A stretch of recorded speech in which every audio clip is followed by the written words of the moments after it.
Okay, welcome. I'll open the meeting, call this meeting to order. If we, Lonnie, could we have a roll call, please? Councilmember Edwards, Here. Councilmember Hagley, Here.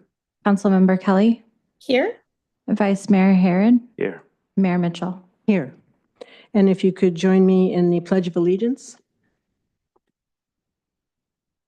Pledge allegiance to the flag of the United States of America and to the republic for which it stands, one nation, under God, indivisible, with liberty and justice for all.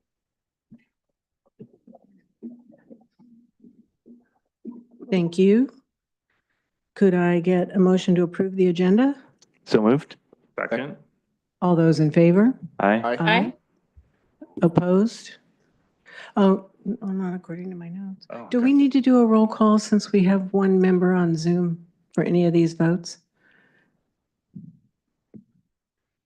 Yes, so could we have a roll call on that one, please?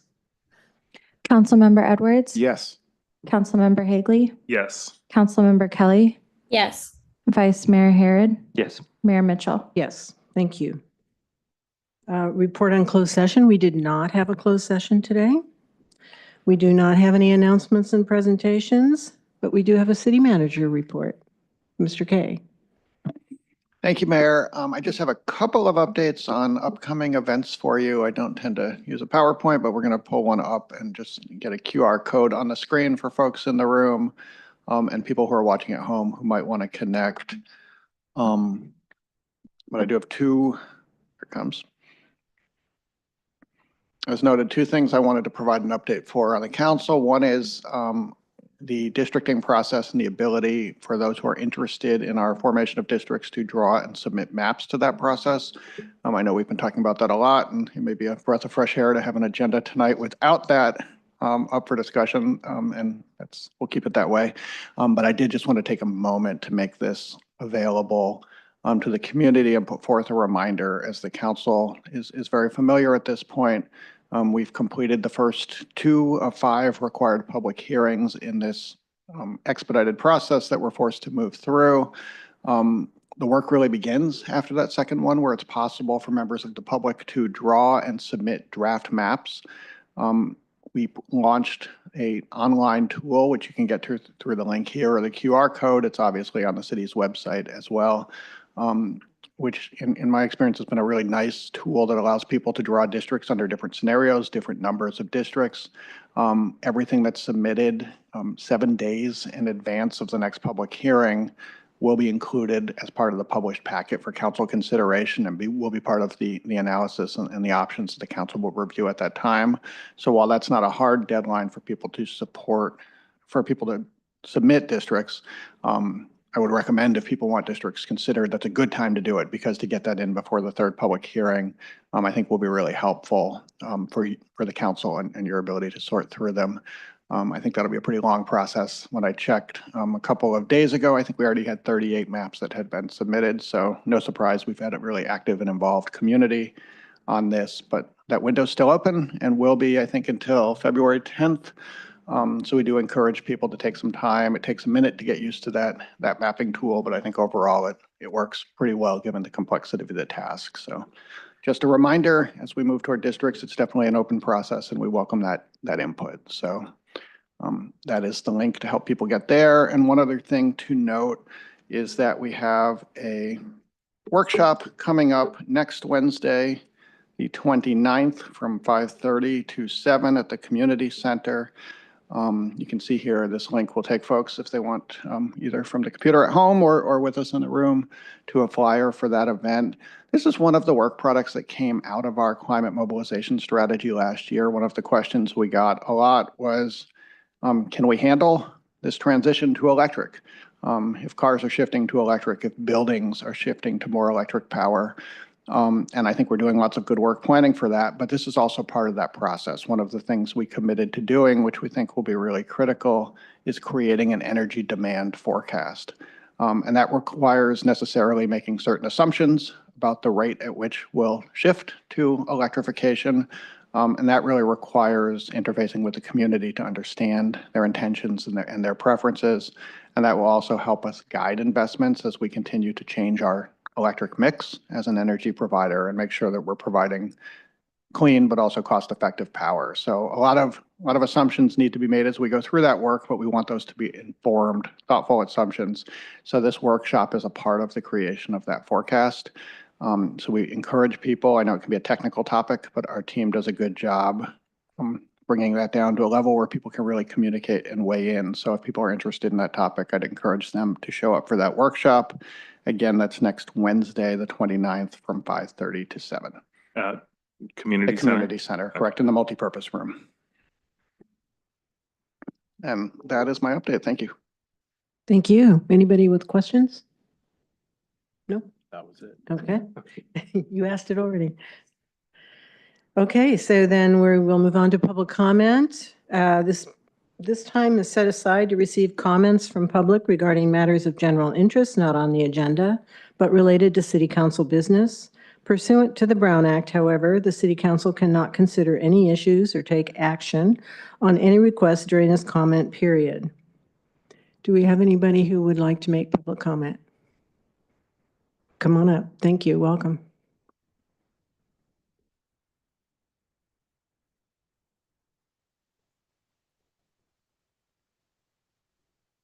Got it? There we go. Thank you very much.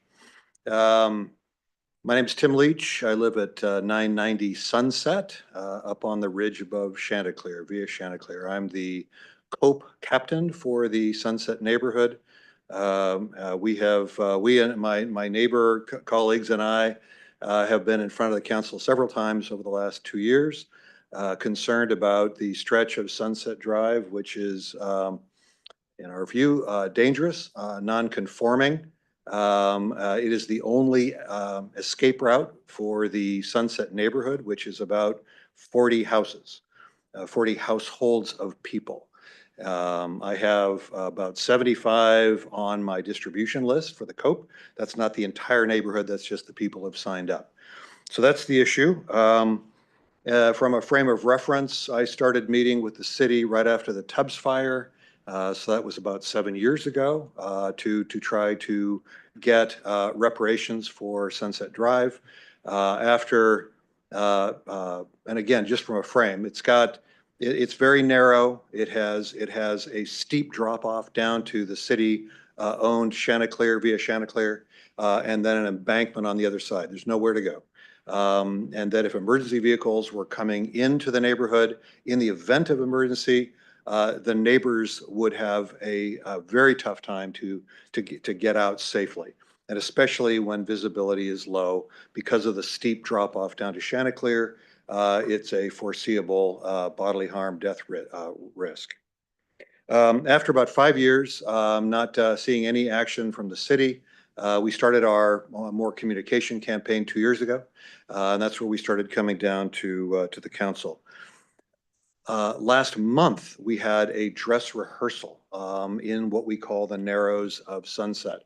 A pickup truck owned by a contractor that was doing work in the neighborhood made it through the Narrows, and just on the inside, if you will, of the Narrows, caught fire, and the fire department sent a truck which parked at the far end. I think you may have some. Were the photos distributed? There was some blowed up photos that I brought in. Okay. I apologize. My home printer doesn't do very well, and sorry, Ariel, on the screen that you don't have access to these. But you can see the perspective of a fire truck that basically is parked at the front end of the Narrows, occupies 90+% of the width of the Narrows during a real live emergency. The truck that caught fire is at the other end of the Narrows, actually just outside the Narrows, in the neighborhood that was developed. The stretch in between, if you will, the worst part is about 150 feet. Now, I do understand from the city informally that we heard that the city has now put the Narrow reconstruction into the 5-year plan. I'd love confirmation that that is the case. But frankly, given that this has already been 7 years, that having potentially another 5 before this potential risk, foreseeable risk is cured is long. And so I would ask that the city, if it is in the 5-year plan, to accelerate to the front end of that to get this done. The second one is that this truck, and I know I'm out of time, the truck that caught fire, and it's in one of the pictures, you'll see the truck. There's a lot of trees overhanging. Those are city trees. There's been no maintenance. And so what happened is this truck caught fire, and this was the wintertime, thank God, because the foliage above the truck is charred. If it were the summer, it would have burst into flames. These are largely laurels and that kind of thing, which are highly flammable. Thank you. If you could wrap up. Yep. In the meantime, I would ask the city also trim the trees. Thank you very much. Thank you. Anyone else?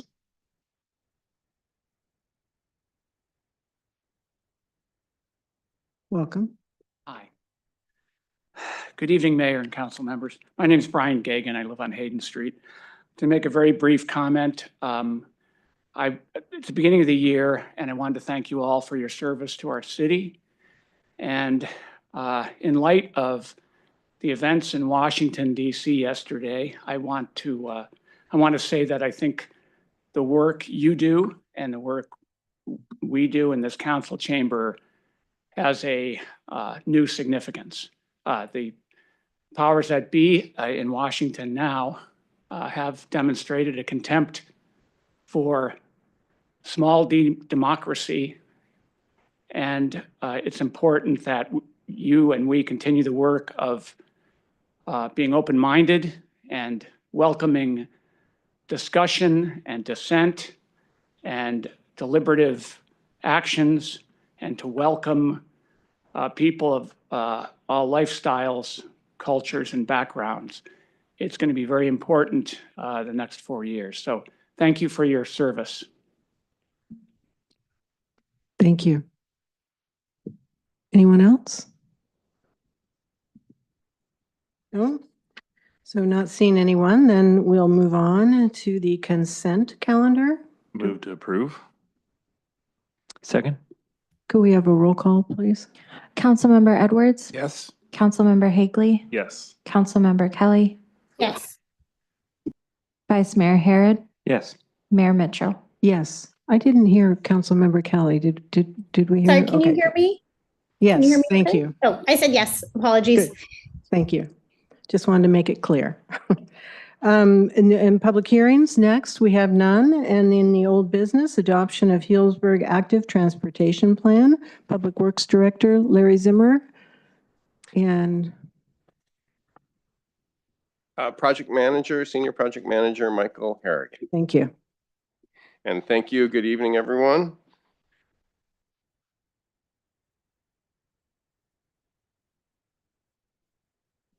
Go to the next slide. The action before you today is approval of the final active transportation plan. Next slide, please. In October, we presented the draft ATP along with the process and objectives of the plan. Today's presentation is not going to go into the same depth that the other one did. It was pretty extensive. We'll give you a brief overview of the purpose and use of an active transportation plan. Michael will talk about the outreach summary and the comments that we've received, particularly since we were here last, and the revisions that we've made to the draft plan that you saw previously. I will go through a list of some of the projects that we're currently working on, because that has been a topic of conversation, and then open it up for questions. Next slide, please. So what is an active transportation plan? It is much more of a master plan than a project plan. It focuses on increasing access to active transportation for all ages and abilities by planning infrastructure projects and supportive programs. Why do we want a plan? It guides the public and private investment. It is a reference document that we use regularly, always, whenever a development plan comes up, whenever we're looking to seek funding, to know what the community wanted, what council approved, what our stakeholders have said to us in the past. It is a document same as the Central Healdsburg Avenue plan or a general plan that we use regularly for as long as it's active. It creates opportunities for coordinated improvements because the same plan is going through the county and other agencies. Having a project in the plan improves our eligibility and competitiveness for funding. And ideally, it is changing our infrastructure to be able to enhance the quality of life for everyone. I would like to clarify something that I've been hearing quite a bit. This is not a plan that's going to sit on the shelf and gather dust. It will be used. The prior one has been used. It was a good document, and this is also a good document. Next slide, please. We've already presented to the council in October about the outreach efforts leading to the first draft of the ATP. So tonight I'll focus on what we've done since that meeting. Since then, we conducted targeted outreach with the Hispanic community during community night out, and Larry will speak more to that on a following slide. And we also held an ATP booth at the Dia de los Muertos festival on October 27th. Public feedback was invited through the city's website and the SCTA's online portal during the public review period from October 7th to November 30th. We also presented the ATP draft and solicited feedback from the Planning Commission and the Senior Advisory Commission on November 7th or November 12th and November 20th. And many in the community played a vital role in this plan's development, and their contributions are at the heart of this plan. And one thing I'd like to stress is that Public Works staff role was just to facilitate and oversee the process and ensure quality control, not to dictate or shape its content. Next slide. This is a photo from one of the 3 multifamily housing sites that we visited in on our community night out. Much of city staff was there. It was a great night. That's just the one photo from Oak Grove Apartments, I believe. Next slide, please. This is from the Day of the Dead event. We had 2 fluent Spanish speakers manning the booth along with me. We spoke with to 152 groups of people that night. And that's groups, so a family of 4 counted as one. Of those, 90 of those groups were in Spanish. So it was a great event, and really glad we were there, and my first experience of it, actually. It was wonderful. Next slide, please. It's blank here. Okay. If I hitting next again, here we go. I think you might have to hit next a couple times, sorry. Community feedback emphasized the need for improving crossings at key intersections, enhancing planned bike boulevards into bike lanes, and incorporating more planning around the future smart train station. There was also calls for adding more bike parking downtown and using green paint through intersections to improve safety for bicyclists. From a policy perspective, comments emphasize the importance of accessibility for older adults and people with disabilities, prioritizing safe routes to schools and using quick build materials to accelerate project implementation. Additionally, aligning the ATP with greenhouse gas reduction goals and collecting baseline data to track progress were highlighted as priorities. Finally, on implementation, some in the community expressed a desire for a more specific, measurable and time-bound goals, along with clear details on project prioritization. Next slide. The revisions of the ATP kind of reflect careful considerations of community and stakeholder feedback, incorporating new projects and additional guidance where feasible and aligned with the plan goals. Project additions include a mobility hub study related to the future smart train station, a downtown bike parking project, and crossing improvements at key intersections such as March Lupine, Matheson Fitch, Grand Healdsburg, and Plaza East. We also added language allowing Grant and Powell Street Bike Boulevard projects to be converted into buffered bike lane projects if on-street parking is removed. On the guidance side, we included language for the use of quick build materials with supporting resources / information for city staff for quick build implementation, and added the use of green paint for cyclists through intersections and driveways to the engineering toolbox. Next slide. So here's some photos of some bike racks that we put out very recently. I think some of our last week. 3 different examples. One is the use of the extra space from a parklet, similar to the one at Portalupe, where we tested this originally with a different type of bike rack, and we weren't really happy with the quality of that one, so we have ordered different ones that you'll see out there. And the one in the bottom right is at Acorn, not the final configuration, but we wanted to get it out sooner rather than later. What's interesting with this one is this ties into something we'll be talking about a little bit later, which is the painting of the red curb, the daylighting law. And so this is a great use of the lost parking space to be used for bike parking, showing the priority of bike parking over others. So it's been a while in the making to get a few bike racks out there, but happy to say we did it. Next slide, please.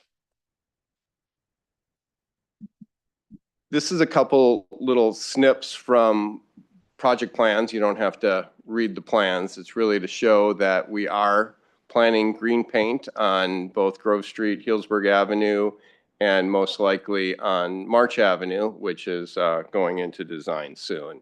It's something that the public talked about a lot, and so I just wanted to let you and everyone else know that that is going in. Next slide, please. This slide here just covers some more of the revisions based on just community input. On the policy side, we added a new policy to support quick build implementation. Another policy was introduced to establish baseline data collection to help inform safety project development and funding decisions. For implementation, we included language explaining the standard staff process to improve clarity and transparency, helping ensure that the community and stakeholders understand how decisions are made and projects are prioritized on a staff level. Next slide. And before we go into questions, I want to acknowledge the eagerness of the community to get moving, get stuff done. We're doing quite a bit, and I'm just going to walk quickly through the things we are working on. March Avenue is coming to council on February 3rd to approve the design agreement. That is expected to be constructed in 2025. It will include pedestrian improvements, crossings at Lupine and Prentice, and we will also be looking at what improvements we can make to the bike lanes that are in existence out there. The use of green paint at conflict points, perhaps a buffered area. There's also some talk about the switching of parking and bike lanes, which probably isn't ideal in this case, but with our engineer, we will look at all possibilities to make whatever improvements we can. The Grove Street project is nearing 90% design, and we are crawling through the hoops that Caltrans has for us and making some good progress there. Healdsburg Avenue is at 30% design and will be coming to council rather soon. Great group engineers on that project, and things are looking good. South Healdsburg Avenue from the bridge to Adeline. This is one that hasn't been talked about much here at council. There was the connectivity money we referred to from the Mill District Development Agreement. It was going to do some work on Front Street, and because of SMART's change in direction with being able to put the path across the bridge, it sort of negated the need for that. And so we are focusing on Healdsburg Avenue from the bridge to Adeline because the pedestrian access through there is not great. The amount of money we have isn't enough to build everything that we want to, but it will give us a really good understanding of the cost and what improvements we can make for the bike facilities there as well. The concept is if you get people crossing the bridge, they can walk safely down Healdsburg Avenue to Adeline and then up to Exchange, rather than making that around the corner there, which would be add quite a bit of cost and difficulty to the project. The Ward Street neighborhood, the request for proposals is being prepared and will go out soon. Similar to the above project, they're very much related, getting connectivity to that part of town so people are much more comfortable walking. That project is focused much more on pedestrians. There's a lot of storm drain work that's needed. People aren't going to walk anywhere if they have to walk through a puddle. So we're getting started on that very soon. Working with SMART on all of the crossings as they start going through town. It's a fair amount of work, and the pedestrian access across their tracks is a big part of it, and the city staff is very much involved.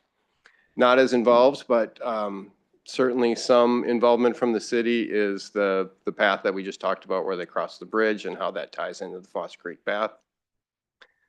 There has been a lot of comments that we received through this process on the use of quick build. So trying to come up with something achievable, feasible. We had looked at the possibility of doing some type of quick build on Front Street, which would be removing of parking on one side of Front and installing some type of bike lanes. There are different options on how we would do that and how expensive it would be. Grain of salt on the term quick build. It still requires engineering. It still requires a design. We got to figure out that what we're doing is going to be safe for all users, and the materials are going to last as long as we need them to be out there. But it would be limited to no real construction, no tearing up of the road, therefore much quicker than the bike racks we just put in, the daylighting project, which I referred to, the painting of curbs at the corners.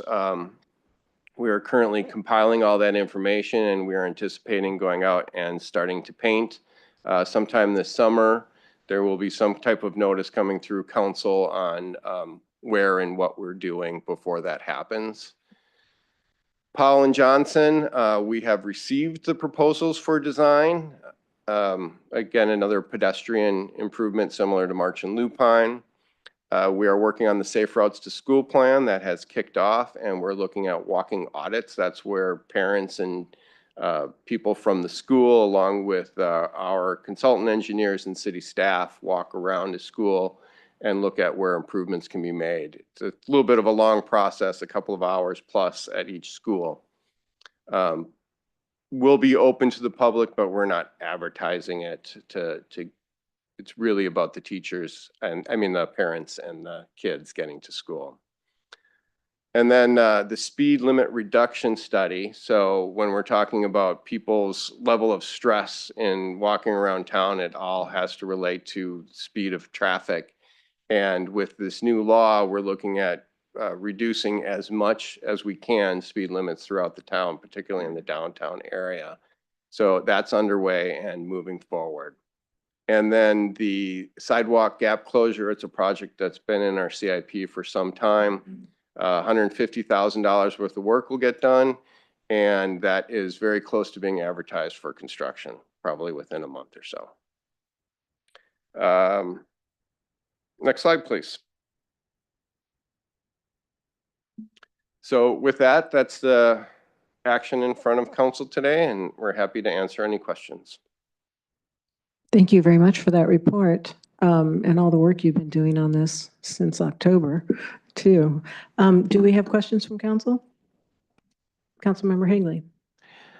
Thank you for the update. I have a couple, I pretended I'm going to ask questions that are a brand new council member would ask to make it look like you really, really dug in deep.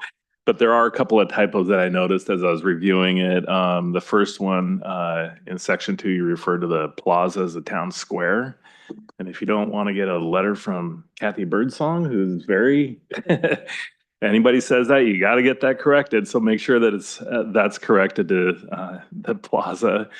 And then on page 122, where it's talking about Grant Street, there was a reference to Grove and Center. And so just, that. Anyway, so those are my, reading everything. So a couple questions that I had, and I think this would be important for the public. There's a couple words that are used here, and I'm not trying to hold you to anything, but there are a number of paragraphs that say consider, we'll consider doing this, we'll explore doing that, and we strive to do this. Like from staff's perspective, I'm just curious, when you hear consider or those words, is it, you look at it and then just, yeah, that's not even a realistic idea. Kind of like, where does it start to get to, all right, we need to bring this to council? Does that make sense? All of this is going to come to council, to the community, to go through that whole approval process. I'm not sure if I skipped a slide in here, but individual projects are not fully developed and must go through the standard environmental, engineering, community input, and approval process. So we got a ton of community input and worked with the county and professional engineers who specialize in this type of thing to come up with this plan. We're bringing it to council to approve it. So this is, again, our master plan. This is the guidebook for us to go by. The individual projects are not, they're just good ideas that we see as being reasonable and feasible. To become actual construction projects, they have to go through that process. And in that, they will go back to the community, they will come back to council for approval. So for example, while we've talked to a ton of people, we may not have talked to the people who live in front of a house where there's a project going on. So everyone says, yeah, this is going to be great, this is going to be great. But when we have a real project, then there's letters that go to those specific owners that say, here's what we're doing, we need your input. Then we get that input, and that will change the direction, improve the project, however an improvement looks in that case. So yes, it will go through that process. Okay, I appreciate that. And then two other questions related to raised crosswalks, and then a little clarification on project 16, you had bi-directional bike lanes. So I just want a clarification on what that looks like. I think that was on. But for project 7, it talks about raised crosswalks. So how tall are those? I've always been told, I have family and public safety, that's an issue for, emergency vehicles when you have speed bumps. And so raised crosswalks, they're kind of like a tabletop, right? Which are great for jumping with a bike. But for emergency vehicles, if we've got a bunch of those crossing Powell or some major thoroughfare. You are completely correct. We are, I think, still considering one on Grove Street.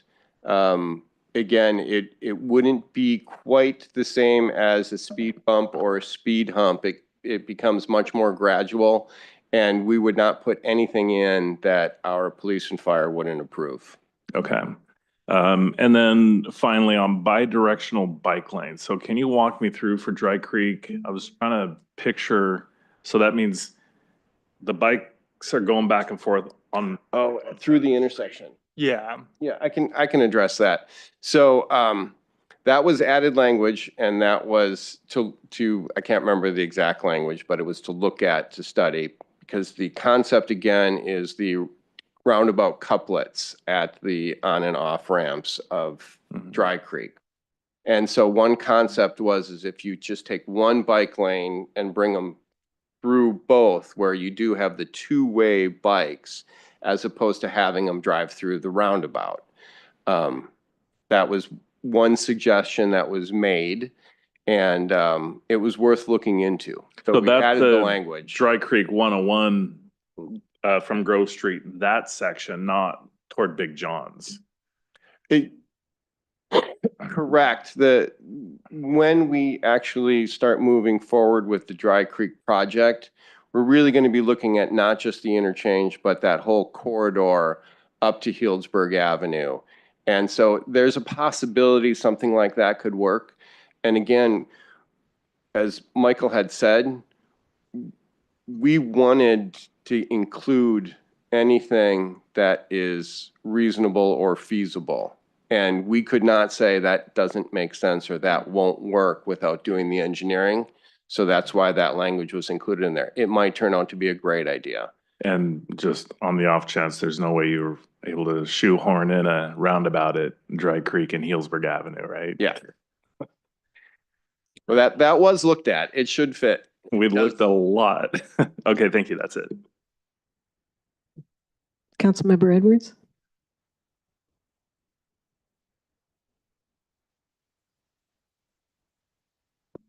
You plan and we'll be looking at continuously. And at the same time, we're not talking about and we're not approving spending everything right now. We'll do these projects as they come up on that. And one of the questions I had is if we've categorized them in tier 1, tier 2. If funding comes up for a tier 2 project, would that be something you would bring to council and say, hey, this is the funding fit right now? We'd work through that process? Yes. The way I refer to it is we would be opportunistic. So anytime we have a chance to implement a project from here, we will, regardless of what tier it is. The example is a development project comes in, or we have a capital project that's moving forward. And as part of that capital project, we're going to review this plan. And it's going to say, hey, you should have this facility. And so if that's a tier 3, we're still going to put it in. We're looking for those opportunities to put it in. The tier 1, 2, 3 are basically high, medium, and low, but they're all important projects. And then when you're looking for funding and grants, is it a separate source of funding and grants for bikes as opposed to pedestrian walkways, or is it a similar pool of money? It's typically similar, but they can be different, and grant funds change. The programs change. Sometimes there used to be a Safe Routes to School grant that was specifically for Safe Routes to School. That, along with several other grants, were combined into the One Bay Area grant, the OBAG, you probably heard referenced. So yes and no, there can be very specific projects that will fit one grant, and it could be very specific use. Okay. And then the issue of parking or reducing parking on streets. That seems to be a very touchy issue for the residents on that street. What type of input, how is that weighed? Is that something that we will take public comment from? I know we'll send out letters, but how do we really follow up and know that we've gotten the really good input? That'll be a public meeting, public hearing to determine? There definitely would be. If we were going to remove existing parking for a stretch of a road, there would certainly be community input. Those residents would have the right to come speak. It would come to council before we would get to a point of no return. Okay, and then on the daylighting, have we set priorities for that? In other words, are we looking at the downtown? Are we looking around schools, residential areas? Have you come up with a tiered list for those? The basic plan is it's the downtown area, and then along major arterials, major collectors, and then the streets that connect to them, the intersections along March, Powell, Healdsburg Avenue, and then the downtown area. So basically what's excluded is the residential areas. And again, that is just our initial thought. Ultimately, it's going to come to council in some form or another. If people want to weigh in. You could also view it as a step one, and let's see how it goes with police and enforcement and whether or not it's an issue. It's a lot of paint and a lot of locations. And, you know, in some cases, it really doesn't have much impact in, you know, a very low volume residential type setting. So now around schools, it will have an impact, We will- particularly Hill. Yes, And will- schools will be priority. And will that be,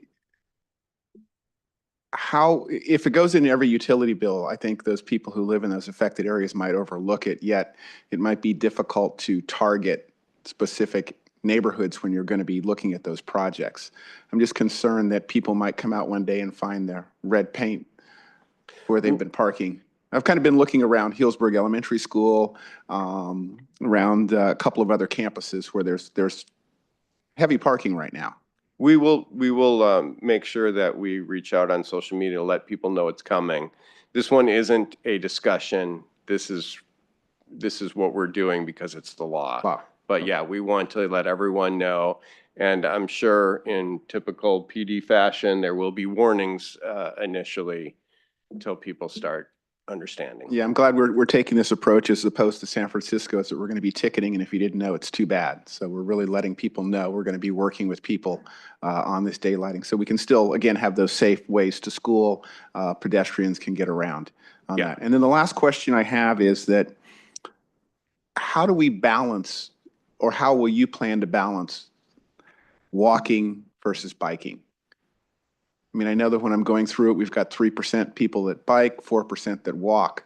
Are we going to evenly distribute the funds as they come in, or is there some type of plan, or it will be up to the council to decide in specific areas? My job and the selection of projects is driven by council and the community. It is these conversations and the conversations that we have at public meetings that make us say, hey, the Ward Street neighborhood needs some attention. Let's go apply for grants for that. That's typically how it happens. I don't necessarily foresee trying to balance pedestrian versus bikes because a lot of projects, most projects are going to impact both. Because a lot of the correspondence that came in early were walk and bike, and then it was just walking. And so I'm just trying to get the feel of where we are in balancing those two issues, because there are quite a few people that walk. Yeah, I think they're going to balance pretty naturally. You know, like for example, on that list of projects, the sidewalk gap closure work, that's pretty much just pedestrian. And a lot of the other ones are both bike and pedestrians. If you start talking about going into the Ward neighborhood, that's more pedestrian. Some of the others are just bike. It kind of balances out naturally. All right. Thank you very much. Councilmember Kelly, did you have some questions? Sure. Thank you so much. Can you hear me? Yes. Well, I wanted to just thank Director Zimmer and our team. I really think that this is a great comprehensive plan, and I know it was a lot of hours and community input to get to this point, and a lot of community participation that informed it. So thank you for your just ongoing commitment to creating those opportunities for the community to weigh in and participate. And I think it's a better plan because we had such a broad cross section of community input. So thank you for doing that. And it's also been interesting to kind of see the other cities that are updating their ATPs right now under the overall comprehensive Sonoma County plan. And so we're hearing a lot about that at SCTA, and a lot of other cities that are doing this exact same thing right now are talking about it. So it's kind of like we're looking at this on a local level, but it's part of an overall regional strategy, which I think is great. And I think the question that I have is, I mean, I think we've made some good adjustments to it, and I don't want to get, too in the weeds. I do have some questions around how we're going to better serve the area around the bridge.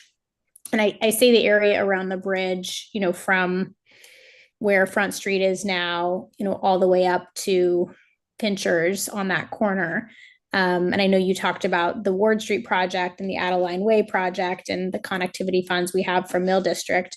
But I think, just knowing that the train's coming to town. We have, the plan for the bridge to have bike and ped connect to the Foss Creek pathway. I think in the next decade plus, with Mill District getting developed, that whole area is going to feel really different than it does now, just in terms of more people using that area of town, more people living in that area of town, the train station being, down there and connecting to the businesses along Healdsburg Avenue. And so I think, as we have those separate and distinct projects, whether it's the Front Street, if we do a quick build, Adeline Way, or Ward Street, do you, Director Zimmer, or anyone else, do you guys have a feeling that those are going to feel cohesive as we start to kind of look at that general vicinity? And are there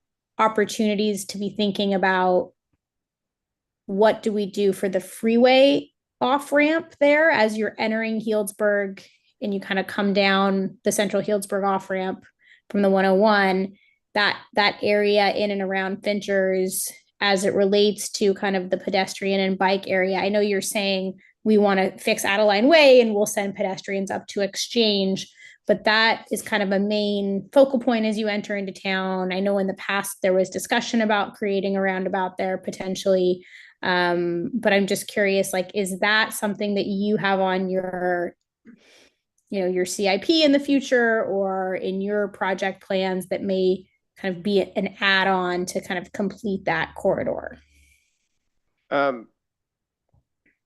So help me if I don't answer all of that, but first of all, yes, we're looking at them all cohesively. The work from the bridge to Adeline Way is going to create a nice walkway and improved bike access. And yes, we would be bypassing the Finchers Corner for now.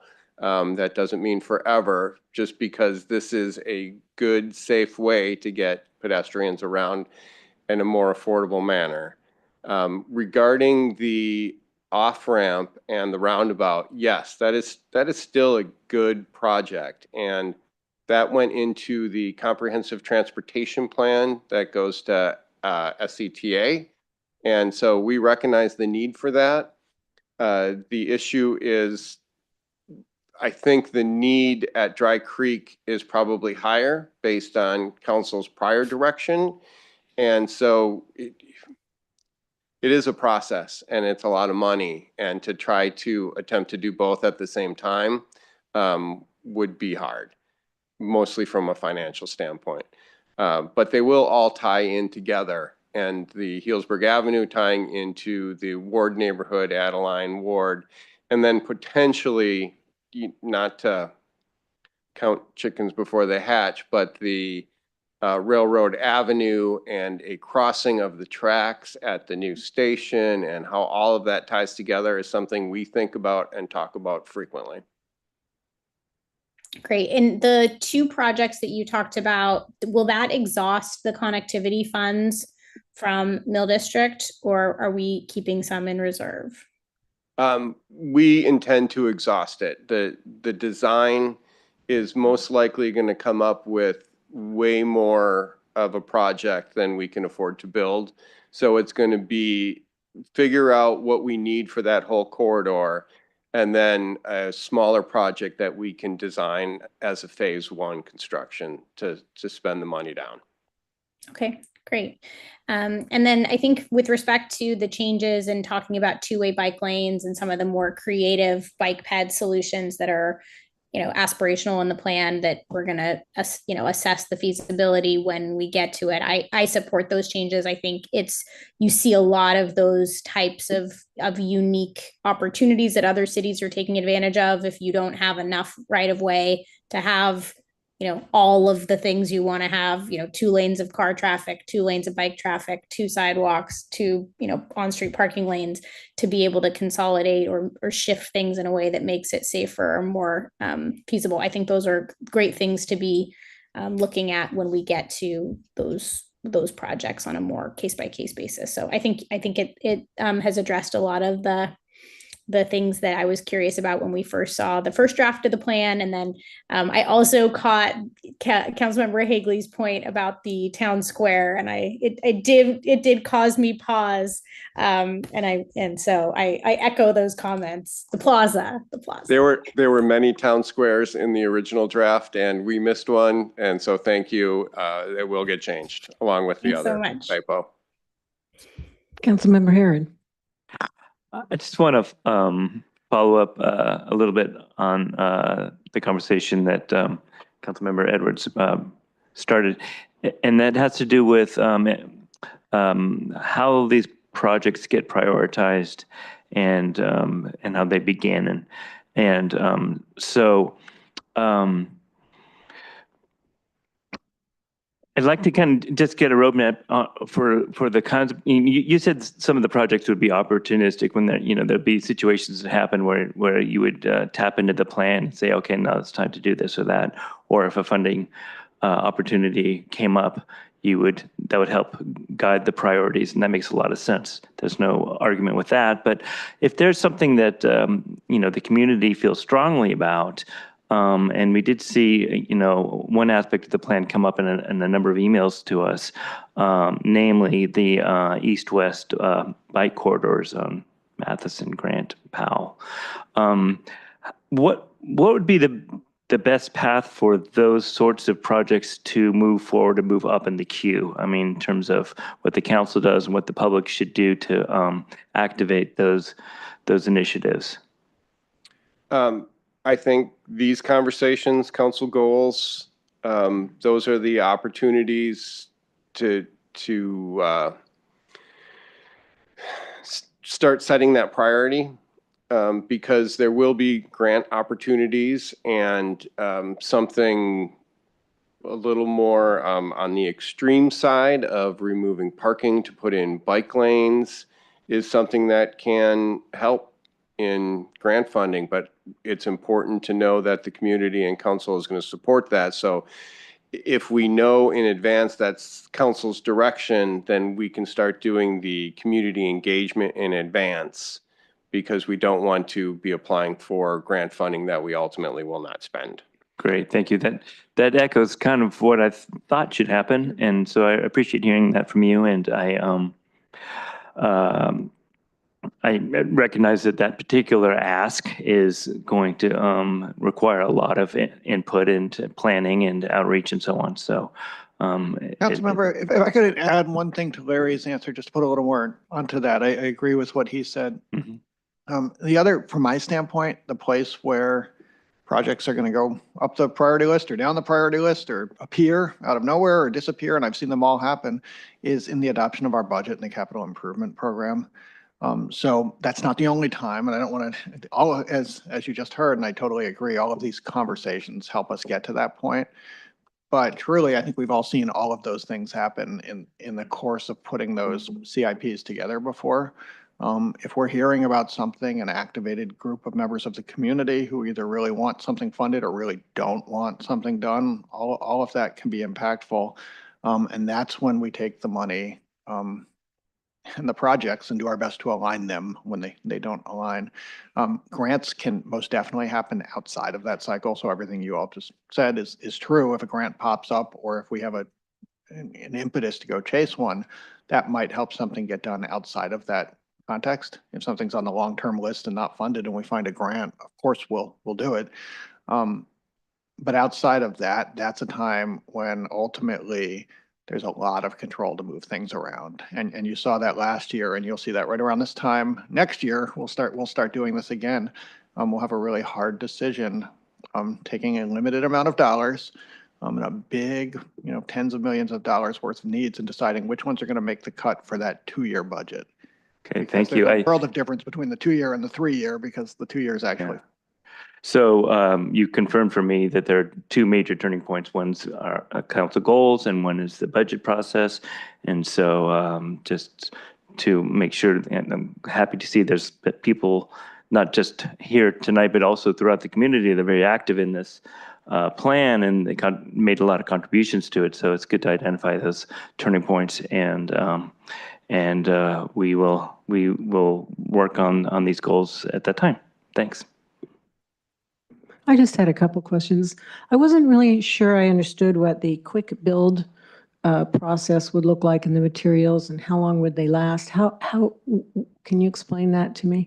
It depends on what the project is.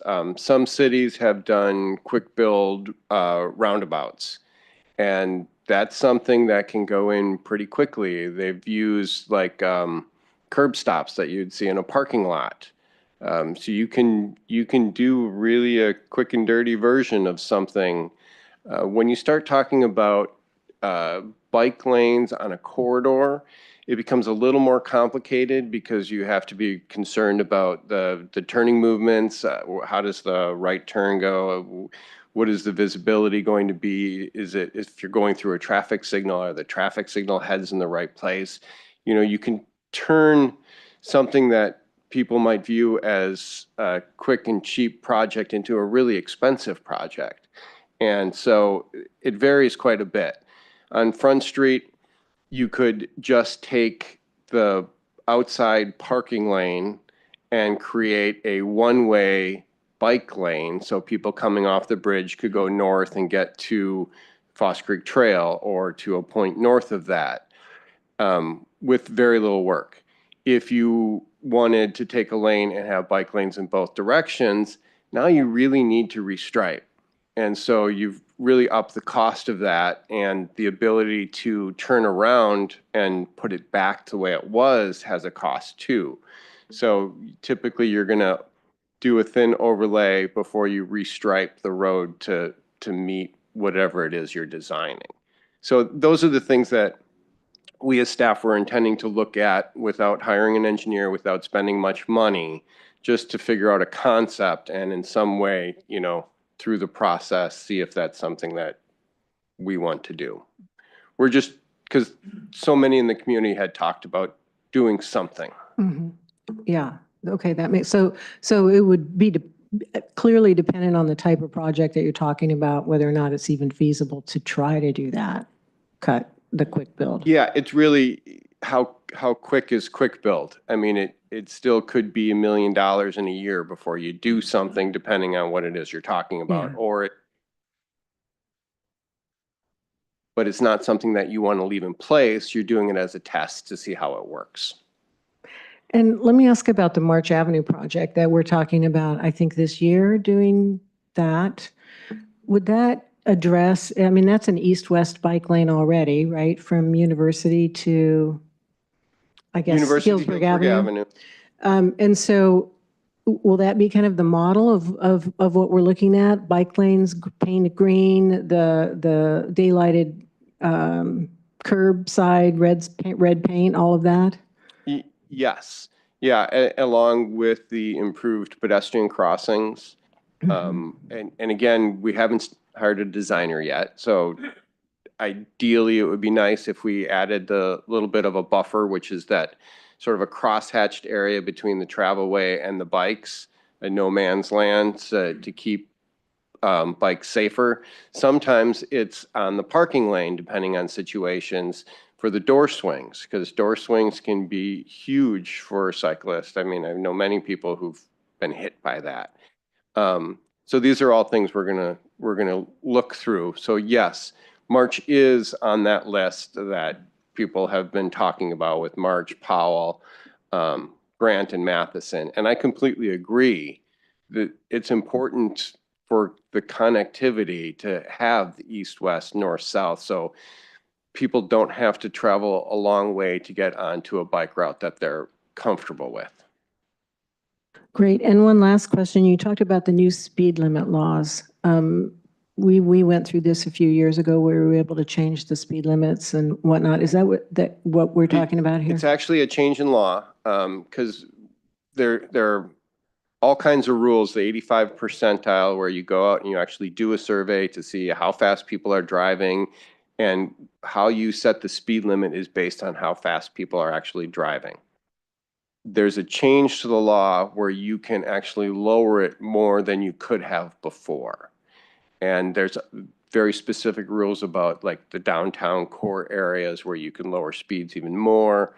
And so again, we have traffic engineer going through all of that, trying to figure out what's best for the city so that, you know, we're not changing speeds too much from one place to another, but with the goal of dropping speed limits as much as we can wherever we can. We're not being conservative with this. We are hearing what everyone wants, and that's what we're attempting to do. That's great. Thank you. Does anybody have any other questions before we go to public comment? I had just one. So track for the bridge. So we're talking about a path not only from Memorial Bridge to the new rail bridge path. We're talking both that, so from Memorial to the new smart path, or are we talking? Two separate things. So the smart path is going to come across the new rail bridge when it gets replaced, which will connect with Foss Creek. What I was talking about with that connectivity money is to make sure that we have a good walking system from the Memorial Bridge, in case someone's walking over the Memorial Bridge, not taking the path, that will take them down Healdsburg Avenue. Because right now, Healdsburg Avenue, there's sidewalks some places, there aren't other places. Right.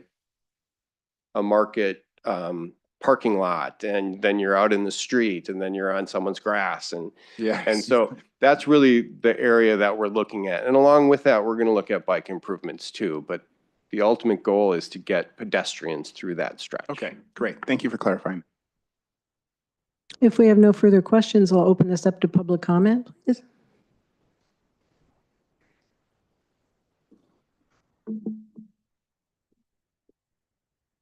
Welcome. Hello. My name is Judy Fujita. I live on Brown Street. I'm a cyclist and a member of Move Healdsburg and Climate Action Healdsburg. I am here to express strong support for adopting the active transportation plan and prioritizing bike and pedestrian infrastructure improvement projects in the next 2-year cycle of city planning.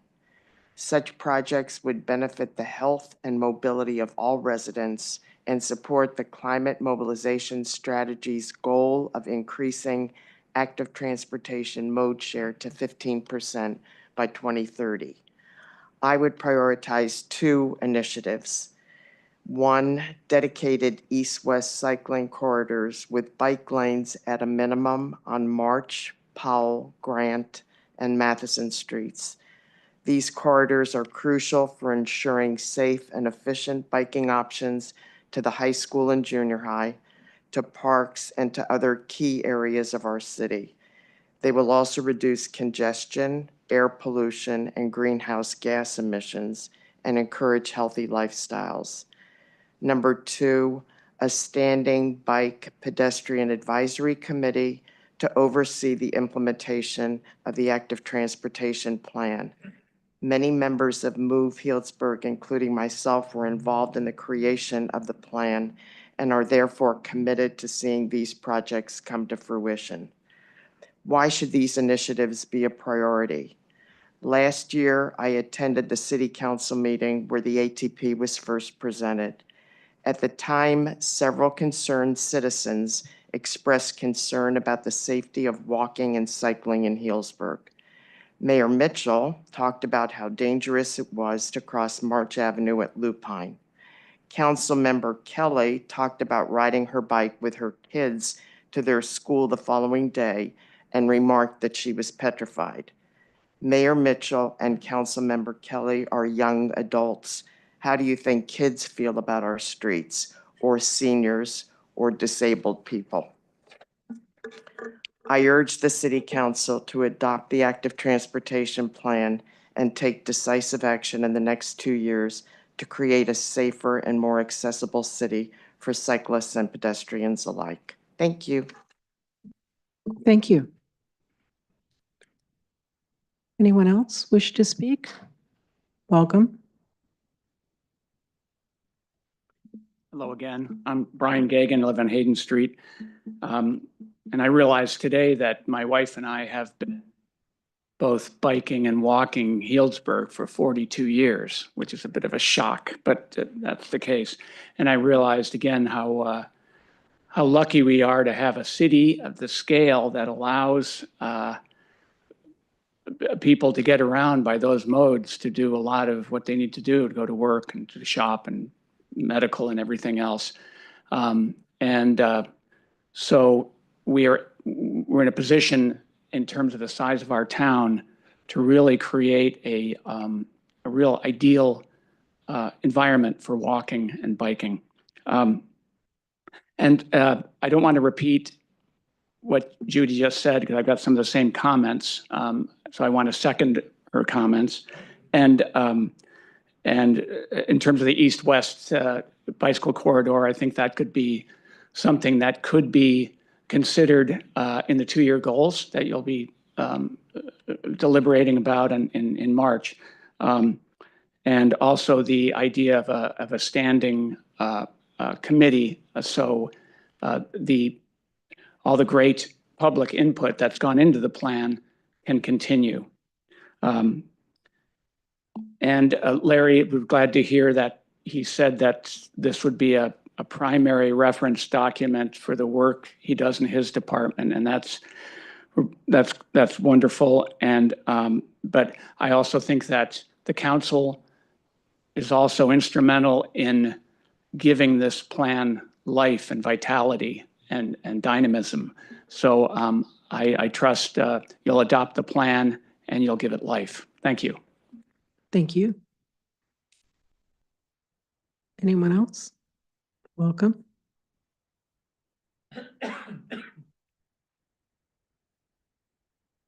Hi, I'm Emily Sharton. I'm with the Sonoma County Bicycle Coalition. This has been a long process, and we really appreciate the inclusion of the community throughout the process and the involvement and consideration of city staff in creating the plan. I think the goal to keep in mind at this point is the bicycle and pedestrian network in a timely way. The Bike Coalition agrees with Move Healdsburg's interest in prioritizing east-west connections in order to build out a network that's safe and accessible for all cyclists. As we've noted before, people need to be able to get where they want to go, whether it's school, work, or shopping, and this is true whether you're in a car or on a bike. There's nothing more frustrating than a bike lane that just ends. There are a lot of exciting large-scale projects like Healdsburg Ave and Grove Street in the works, which is great. But just as important is building out safe connections across the city and through neighborhoods. So to this end, we're happy that the plan includes more focus on quick builds and that the city is moving towards the use of green paint.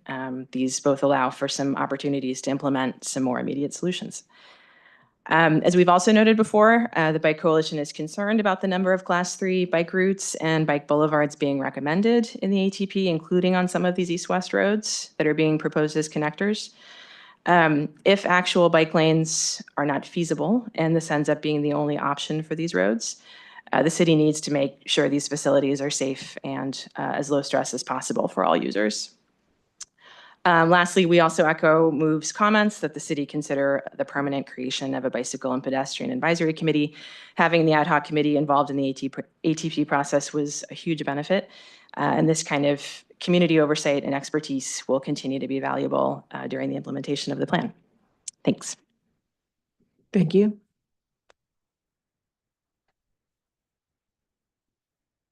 Welcome. Good evening, Mayor Mitchell and council members. Mark McMullen, Parkland Farms. I'd like to speak in support of the adopting the active transportation plan. I believe the plan addresses many of the issues that Healdsburg needs to face over the next decade, and I encourage you to improve it. I'd also like to advocate, as others have, for the council to adopt the creation of the east-west bike lanes as an immediate priority.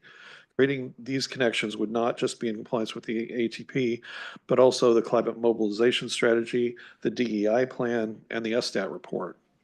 That should be a council goal for the coming year. I also advocate establishing the standing bicycle pedestrian advisory committee, not a commission, to oversee the implementation of the ATP. We need the guardians to help shepherd this plan through the year. Would also like to advocate for a quick build option. I believe that curb bulb outs could easily be painted into certain intersections to increase safety and for pedestrians, bicycles, motorized vehicles. The simple and cheap addition of painting these could be incorporated with the necessary daylighting of painting the red paint extensions that are going to be underway. The new Arts and Culture Commission could also be involved in a pilot program of having art painted within the bulb outs in the intersections. I know that there has been that Director Zimmer said something about some legal problems possibly with people being distracted by that, but I think that it could actually just aid in slowing traffic even more.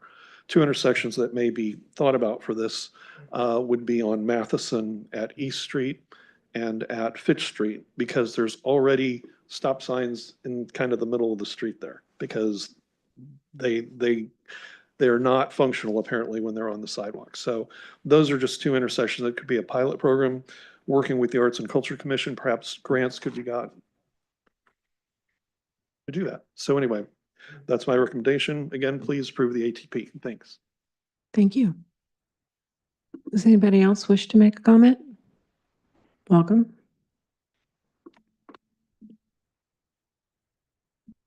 Mayor Mitchell and council members.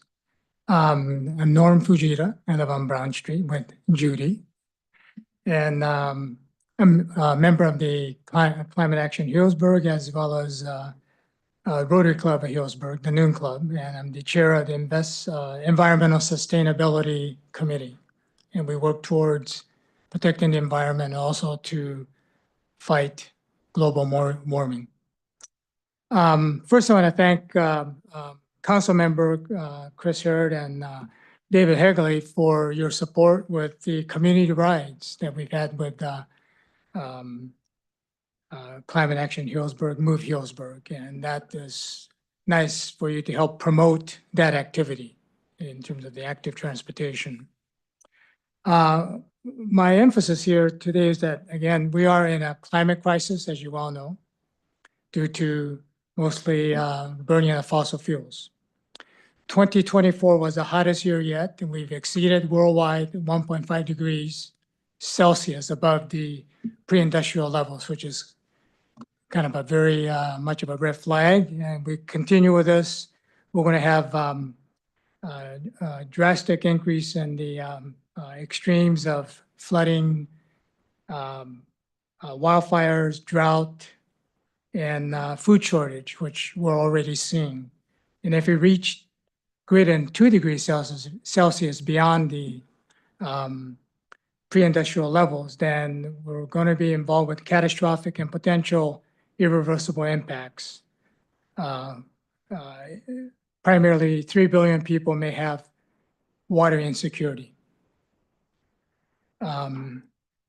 Even though we are a small city, we must continue to fight climate emergency.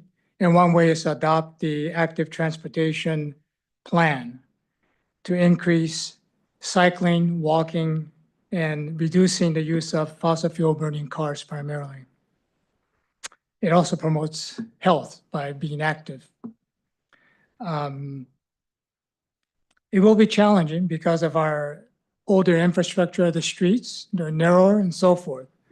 But we still have to push hard. I appreciate all the plans that are going on, but I think it's going to require more for us to be actively fighting global warming due to burning of fossil fuels. So I ask you to adopt the plan and also to be aggressive. Hopefully this will be aggressive in terms of pursuing that. And I appreciate it very much. Thank you. Thank you. Anyone else? Not seeing anyone come up. I'll bring this back to council for any more questions and then comments. No? No comments would be fine. Vice Mayor? Thank you. I just wanted to say that I really appreciated the section of your presentation on all the work that you're doing. You're obviously paying close attention to what the public wants and needs. And it was really great to get that overview, have that fresh in our mind. It makes a huge difference because these are the things that come to us as council members pretty regularly. So thank you for that. And then I wanted to commend you on the outreach that you did for this plan, which was, I couldn't imagine you doing more. And it really was extensive and ongoing. And I think that just strengthens what's gone into this plan. And I think this plan is critically important. I think it's something that we should be very proud of, and I agree with Norm's comment that we need to be aggressive in implementing it.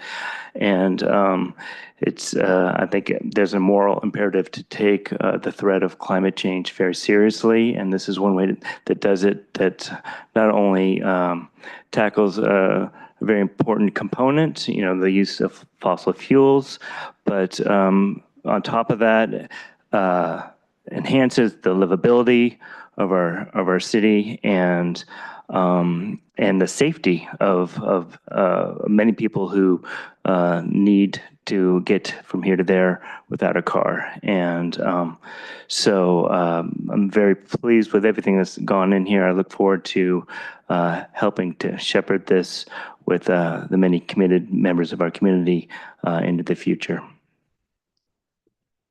Thank you. Councilmember Kelly. Thank you. I echo that sentiment and appreciate the public comment we received tonight, just for folks to continue to be weighing in and bringing this thing to the finish line after, many, many months of participation. And yeah, I think we are going to need to be really thoughtful about how we design the future of our city. We're seeing changing demographics. We're an aging community. We really want to be that age-friendly community, the 8 to 80, as Anna Grant always says, from our senior center. And I think a lot of these improvements, we got an email from a member of the public who talked about how their elderly parent can't drive any longer. And so having a safe way for them to walk or bike is critical for them to be able to get out of the house. And I feel the same way about my preteen daughter, right? That she wants to get out of the house and go meet up with her friends safely. And so I think these kinds of solutions really are intended to be for everyone in our community. And the data that we've seen around how many car trips in our city are really the vast majority of people driving in our city are very short trips, and trips that could typically be made on foot or by bike. And so we have this great opportunity to make our city more walkable and bikeable. And I always feel like when I'm out walking or biking in a place in town that's a new place that I haven't biked or walked before, you maybe have driven by it, but you see it in a different way. You notice something different about the way the house looks or the landscape looks, or you just kind of appreciate it differently. And so I think, especially at a time when we are feeling fractured as a community and as a country, I think it's wonderful to try to get people out of their cars and taking healthy activities more seriously, like walking and biking, and hopefully having an opportunity to connect with their neighbors in a different way. So thank you for shepherding this plan and bringing it to this point. And I look forward to the ongoing conversations about priorities and implementation. I think for Councilmember Harrod and maybe Edwards, I don't think you guys have yet been on the council when we've done the capital improvement conversation, when we really went through the reshuffling the deck of the projects and priorities. I can't remember what year it was because it all is like a blur at this point with COVID, but when we started talking about the roundabout on Dry Creek Road, and if we were going to actually do it, and the 101 interchange there with cars all backed up. And so I think those come back, every couple of years. And so I'm sure it's on the horizon for us to get to do it again. But those, I think, are really fun conversations for the five of us to get to have and really ask ourselves, okay, we have to do all of these things, but we don't have the money to do even half of them. So what are our priorities and what are the community's priorities? And let's really, roll up our sleeves and get to it. So I'm looking forward to that next go around with those priorities. Thanks. Thank you. Councilmember Edwards? Yeah, I think it's been really helpful with the comments we've gotten from the public to wanting improvement in biking and walking, but yet also wanting us to be fiscally responsible. I wanted to know that we can do both things at once. It may not be as quick as people want to do it, but I think that it's important that we address those people that had the concerns about the cost of this. And I think the safety is very important. Having walked a lot of this city and see the areas, and again, I noticed the increased pedestrian traffic in front of my house, a lot more people walking dogs. So I think that we can keep this project in the fore when we do the capital projects, when we do our goal setting, that we can keep all of these in mind as well as the budget. I think that that's where I want to go with this. Thank you. Councilmember Hagley? Yeah, I appreciate we didn't get a flood of emails on this one, but we did last time. So I appreciate the feedback and comments that we got. I kind of have a different view on this. I like this plan and, some of the same things that were mentioned here, but I think what's lost is that this is an excellent baseline plan for that has gone through and identified all the gaps in sidewalks, where the needs are. It gives us a baseline, and that's really important when we're applying for grant funding and trying to make these things happen. So this is going to be a vital document to obtain grant funding, just like the document that we had for the Healdsburg Avenue project. And that one we had to fight to get through. So there's a lot here that I liked. I think context is key. When you look at the map on figure 4, the map where it shows lowest stress, low stress, moderate stress in different streets, you look at that, and I don't know what the percentage is in terms of miles, but the majority of Healdsburg is considered lowest stress, like the lowest. So we've heard some, alarming, we've got to drop everything and focus on this. Because it's scary to do this or scary to go here. I think we need to keep in mind that for the totality of Healdsburg, we have a very low, looking at this map, its lowest stress is the majority of the streets. Now, whether that's the route that is the most convenient to take, that's kind of where this plan comes in. And, when we look at, you made the comment, people in the community are saying, do something. And we've heard a couple suggestions about prioritizations. I think it's really important to acknowledge, all the things that we've already done and that are in the pipeline. And just that list that you did, I think is really important for the community to see tonight that, these goals have been the focus of not just this council, but previous councils for some time. And just even, from the time that I first got on council, the tone has changed. The Healdsburg Avenue project, that got through on a 3-2 vote. There were 2 council members that wanted to just use the grant funding to do the plan, to just do some slurry coat and put stripes down. And luckily, the majority of the council said, no, we need to take that. We need to do the study, do the, identify everything so that we have a ready document so that when the funding is available, and we went after multiple sources and we couldn't, we kept hitting a dead end, and then everything lined up and we were able to strike at the right time. We had the document, we were able to get the funding to get that project done. And the reason I emphasize that is just that project alone, which started, even before I got on council, that was there was discussions about what to do with the Healdsburg Avenue Improvement Project. When you look at this the high stress, which is Healdsburg Avenue, and then there's a portion of Dry Creek Road, but it's really Healdsburg Avenue. And just on my map here, and this isn't official, but from the roundabout to Powell Avenue is 0.9 miles. Okay, so right now that's not part of the Healdsburg Avenue Improvement Project. From Powell Avenue to Enzo Village is 2.3 miles. So we have 2.3 miles of this high stress, bright red line on this map already in the pipeline that was already funded. We're getting started on that. Not to mention Grove Street, which is, can't tell, I think that's brown, that might be moderate stress. So when you look at the context and, you know, when I see the, you know, emails that say, do something, you have to, I just want to like, just share that, you know, this is something that it's not just us sitting up here. This has been something that's been a priority for a while, that the city has done a really good job at getting us to where we are. So there's a seismic shift coming in the next couple of years in terms of mobility and accessibility. And there are a lot of great ideas that are included in this.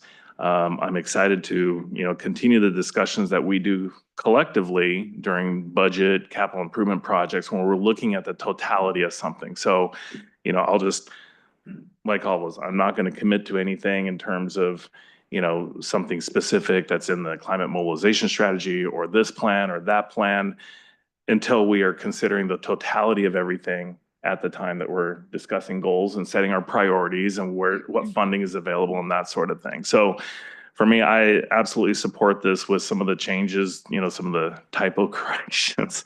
Make sure it says the plaza. A couple other comments. I think we also need to keep in mind, you know, I was thinking about this a lot as we had the longer weekend, and I've heard a couple of times we need to do what we can to get people out of cars. I think we need to remember that when that really started was decades ago, when, you know, all right, climate movement, we need to get people out of cars because of greenhouse gas emissions. I think what's lost, and we need to keep in mind when we're talking about eliminating parking on residential streets or things like this, is now people have a choice of an electric vehicle and you need a place to park it. Not everybody can bike and walk to whatever they need to do. I know with little kids and sports, I can't do that when, you know, my daughter has volleyball practice in Santa Rosa and my son's got little league practice over here. So cars are not going anywhere. However, the reduction of greenhouse gases, I think we're all on the same page with that. But when you're thinking about parking and just, we've got to be careful about not just saying, oh, we need to get rid of cars or we need to, you know, bikes take priority. You know, there's 3-row SUVs that are electric now that are very, very useful to a lot of people. And I think we need to keep that in mind as we're making these decisions, that the concept of getting people out of cars, well, that's important from the health and, you know, being active and, you know, making it more available so that people can choose if they wanted to. I'm going to ride downtown with my kids or whatever. But the reality is, people's lifestyles, their jobs or whatever require cars. So cars are not going to just disappear where we just, you know, can close off all the streets and everybody just strolling around all day. That's not a reality. So I think we need to keep that in mind as we go forward, as we're looking at these, having discussions about parking and bike lanes versus, you know, especially in residential neighborhoods. We've also looked at garage conversions because we have a housing crisis to get more housing units. Well, that impacts parking. And so now, all right, we can convert your garage for, you know, now you have a little ADU in there, but then where the car is going to park. And so it's a bigger discussion. So I would just, for me personally, for the seat that I'm sitting in, as we have these discussions, those are some of the things that go through my head. I think the final thing I had in here, again, great suggestions. And like I said, I look at this as we'll consider, you know, the different priorities that people mentioned. We'll look at the totality of the budget, capital improvement projects and our collective goals, but I'm not willing to commit to anything specific. The final thing is we had a couple people want a standing committee. I think the community did a great job with the input here. I don't see the need for a standing committee when we have public open meetings. The city is very good at public outreach, holding workshops. To your point, if now that we have this plan and we, you know, the funding's available, so this tier 1 project might scooch above this tier 1 project and we discuss it, that's all going to be in the public. I appreciate what you said about, you know, once we're looking at something, then you can zero in on a neighborhood and say, hey, try to get feedback from the neighbors on, you know, how does this impact you? And I think that's valuable information for us to consider as we're starting to, you know, get further along on some of these projects. So I'd be happy to make a motion to approve the active transportation plan with some of the little tweaks that we talked about. Second? Could I make a couple of comments before we go? Being the mayor isn't always the best thing. I just want to add my thanks and comments about the fact that I also think this is a great plan. I'm very impressed with the outreach that you did. I know you went to many different groups and presented and got lots of feedback, incorporated it into this plan. And so that's very impressive to me, and that's not always easy to do. I also just want to talk about a little bit about the Healdsburg Avenue Complete Streets project. My vision of that is I think it's going to change Healdsburg in a very meaningful way when that gets done.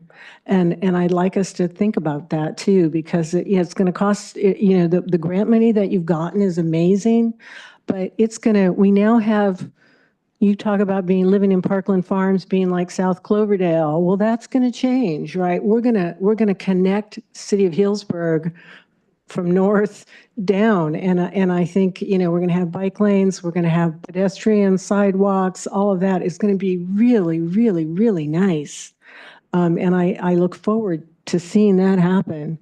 I think it's going to be a very meaningful change that we're going to, I think you said seismic change, and I think that's true. So there's a lot being done, and there's a lot on our plate, and this plan will give us a lot to work from. And I also agree, I think that at this point, approve the plan and work on the prioritization through goals and through budgeting. But with your direction on which areas and how that prioritization, you'll make recommendations that we'll get to choose from. So I think that's where we should take this. And I don't think a continued committee will really help with that, because I think we put it into the professionals' hands. We've got a great, very comprehensive plan. So those are my comments. Now we had a motion. Oh, sorry. Okay, I would like to offer a motion that we adopt a resolution of the City Council of the City of Healdsburg adopting the Healdsburg Active Transportation Plan. That sounded clunky, but. And we had a second from Second. Councilmember Kelly. So could we have a roll call vote, With the please? corrections to the typos. So fix, it's not a square. Councilmember Edwards? Yes. Councilmember Hagley? Yes. Councilmember Kelly? Yes. Vice Mayor Harrod? Yes. Mayor Mitchell? Yes, thank you. Thank you, everyone. We really appreciate it. Thank you all, and I'd like to publicly thank Michael. Yes, thank you both. Yeah, so the Kathy Birdsong rule, never call it the square. So we'll move on then. Thank you for that. New business, a report on city-owned land for potential housing production. Housing Director Stephen Sotomayor. Welcome, Stephen.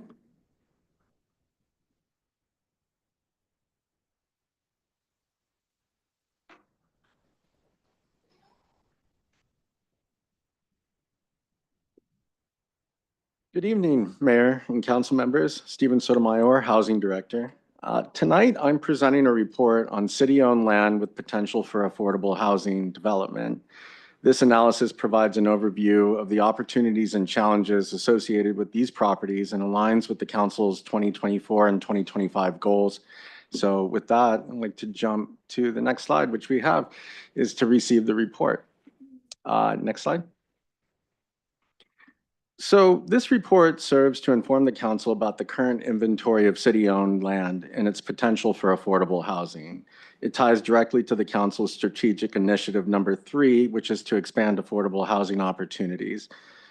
I want to stress that this is an exercise only. I think it's important to put that out there. We looked at the land. There's no intent to develop any of these properties at this point, but rather it's an exercise much like the downtown housing capacity study, in which we look at what current inventory we have and what potential uses that can be.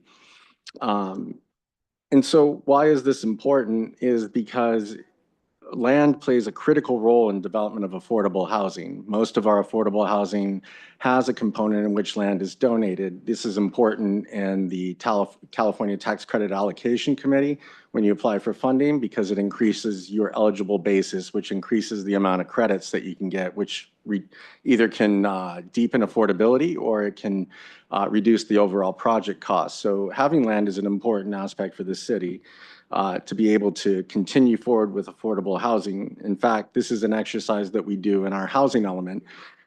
Every 8 years, we do a land inventory. Now, that doesn't just limit it to city-owned properties, but it also includes all properties in which we can demonstrate that we have sufficient land within our city to meet our regional housing needs allocation.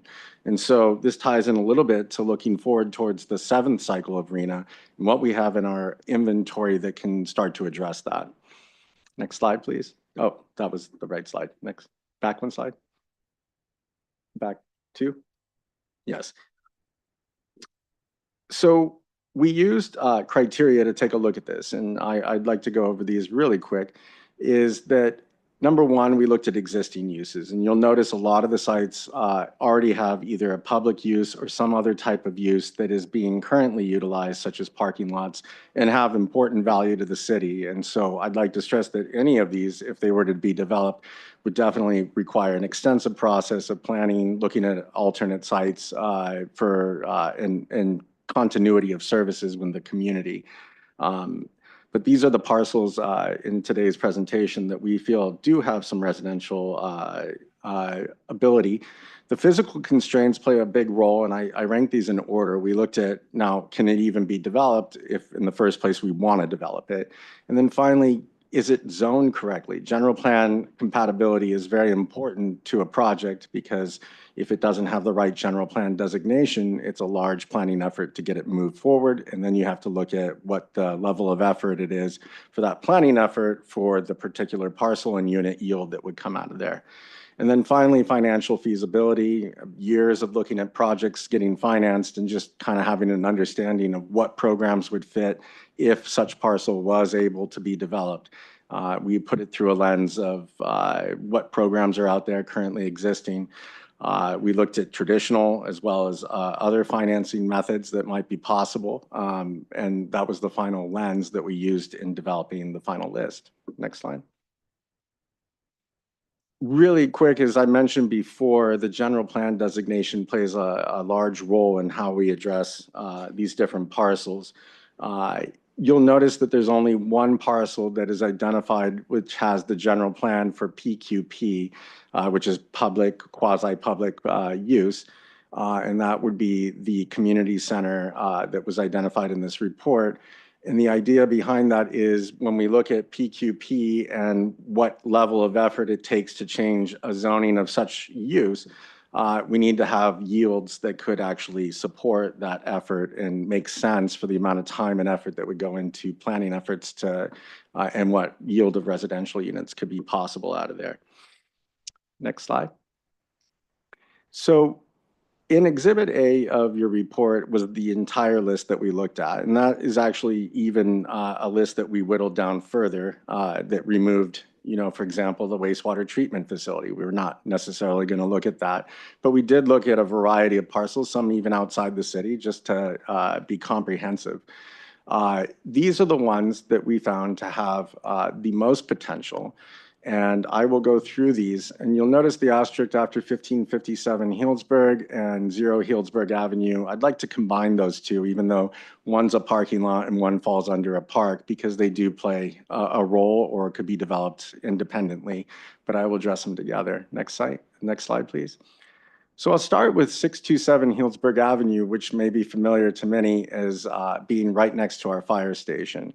And there's 3 parcels over there that the city has. The one with actual potential would be 627 Healdsburg Avenue, which is about 0.44 acres and has an office and housing or office and retail general plan use. So it conforms. But you'll also notice that next to there, I identified in green 611 Healdsburg Avenue, which is also a part of these vacant properties over there, and 609, which actually is a piece of the fire station on it already currently. 627 Healdsburg Avenue does have the ability to yield approximately about 4 to 7 units. It's very dependent upon what kind of plan is put forward. Each project could be different. But the challenges with sites like this, such as 627 Healdsburg Avenue, is they're very small, and for the yield of units and the amount of subsidy it would take to get these units to an affordable level, one, there's not a lot of programs out there that will work with such small numbers. In general, if you're going to go after tax credits, you want to be above 40 units. So you would need to find a parcel that could support that. And two, while it may not have potential as a large development, it does have potential around potential uses for small infill development that could be done in partnership with a community development organization or others.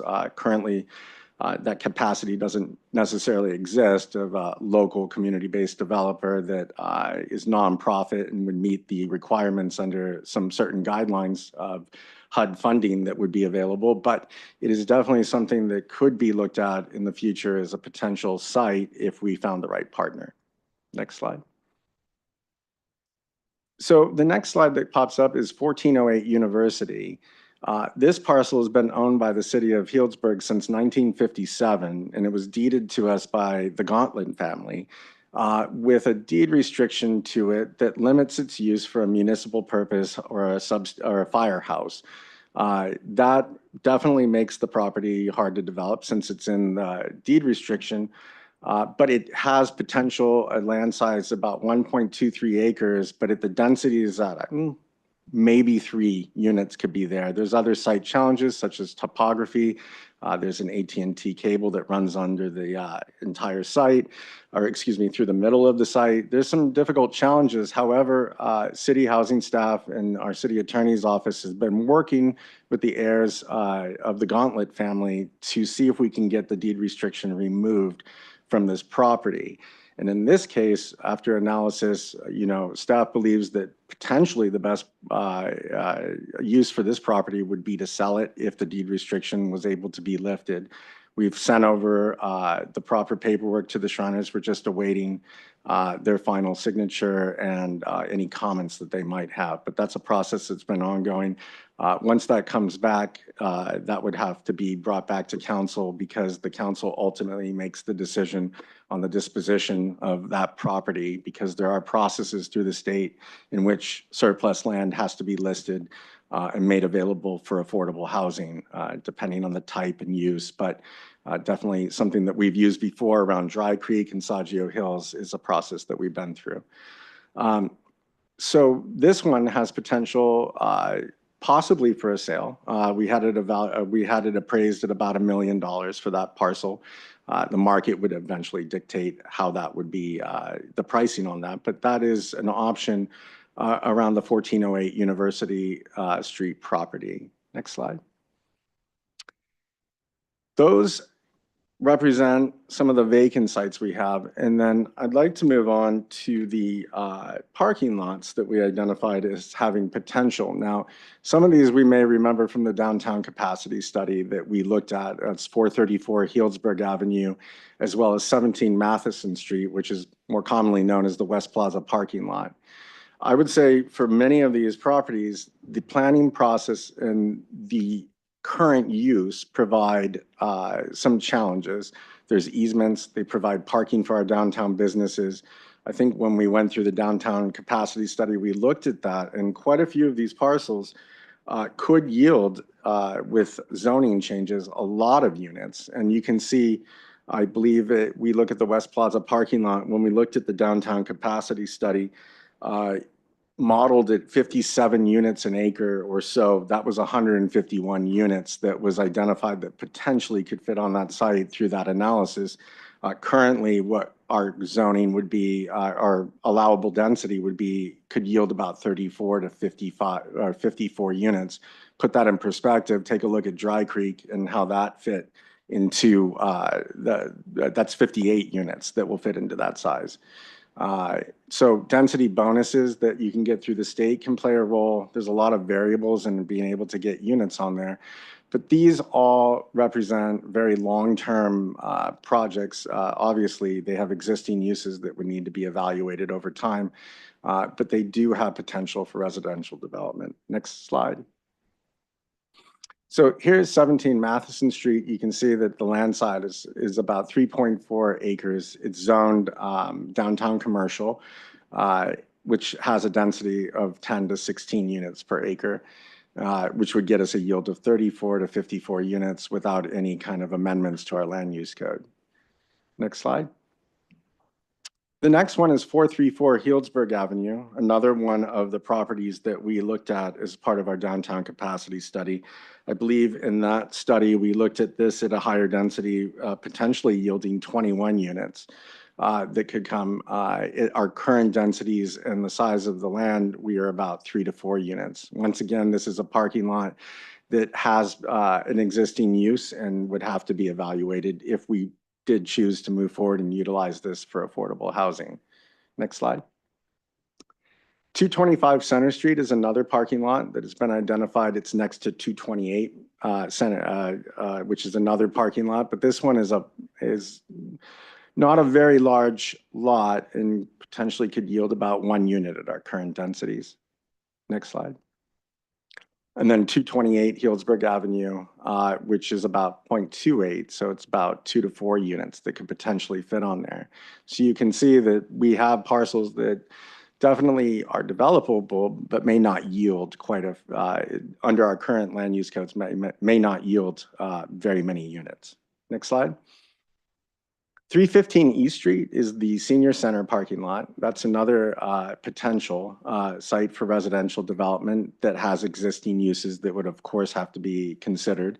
But this one is about 0.23 and could get about 2 to 3 units. Next slide. The community center.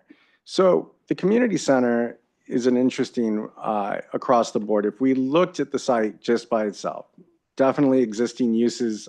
There's a lot of activities going on, but it is a large site that has about 8.71 acres. It is currently zoned as public or quasi-public. It is a public use and would require a general plan amendment. But as a standalone project with existing uses, we can evaluate it for what it could potentially yield. But it definitely plays into what the vision would be and what the communities will. But we wanted to add this to the list because it's been talked about for quite some time since I've been here, and it also has potential. The next slide will give a little bit more of a detail with the overflow parking lot, which you can see up there on the slide is identified as 81. That one actually has the current general plan use is in accordance where you could put housing. The land size is 0.91 and potentially could yield 9 to 14 units depending on parking requirements, of course. What's being proposed there? Are they large bedrooms? You know, it's very project specific, but under just a rough estimate, this one has potential. And potentially, if we were to look at it, next slide, please, in conjunction with the overall community center, we could see that, that's a much larger parcel with a lot of vacant space that is ball fields currently, which have use. Like I mentioned before, the parking lot has use, but there is that one piece on the end there that is vacant and has been used for overflow parking or staging for construction equipment. But generally has been blank and has potential for residential development. So next slide. So those are the properties that we have identified. I went through rather quickly, but I think the one thing that does not come as a surprise, and I think staff knew this walking in, is that the city land that we currently have is not sufficient to meet our housing goals. It is generally, they would be difficult to develop. The smaller parcels would require huge subsidies, and also some of them have land use changes that would need to be made that would take a lot of time and effort to get a low yield. It looks like, the potential sites that have the most potential also have the longest timelines associated with them. A general plan amendment I think optimistically 8 months, but in reality, with the community process and reaching out and then our environmental, you potentially looking at over a year, if not more. And then we have to think about development timelines, which take about, well, good example is we started in 2020 on Dry Creek. And so you can see that the timeline is creeping up. And that's why I mentioned this plays a little bit into our 7th cycle, Rena, as the state evaluates our production of housing, not on a 8-year cycle, but on a 1-year cycle, starting with the first year of each housing element. We have goals that we have to meet, or else we face, punitive measures that potentially could be put on the city based upon either our production or non-compliance with housing element law. So starting today and looking at this is a wise step forward. While the inventory is not surprisingly bleak, there are still opportunities to take a look at. And some of those could be the conversations we're having around the Community Housing Land Trust. Programs like that definitely have been used to develop small sites. San Francisco is a great example of a small site development community. But a nonprofit partner that can take that on, especially if they're organized in a way that can attract grant funding, would definitely be a benefit for smaller sites. Another opportunity that is out there is looking at faith-based institutions where we have large or underutilized areas in which we can convert parking lots or underutilized land into affordable housing. I know one of our churches is looking at that right now and seeing how they might be able to fit residential. But if we were to look at the totality of all those spaces that we have in our city, potentially that could be another strategy to address this. And then finally, selling of properties like 1408 University that maybe don't have the highest residential yield or they don't translate very well into affordable housing projects, but could potentially be sold and be able to fund other parcels or other programs that might have more benefit to the city. And so with that, next slide. Next slide. That ends my presentation, and I'm happy to go back. Went through pretty quick on some of these sites, but I'm available to take any questions you might have. Thank you, Stephen. Those are really interesting inventory to see all that right in front of us like this. Thank you. Do we have questions from council?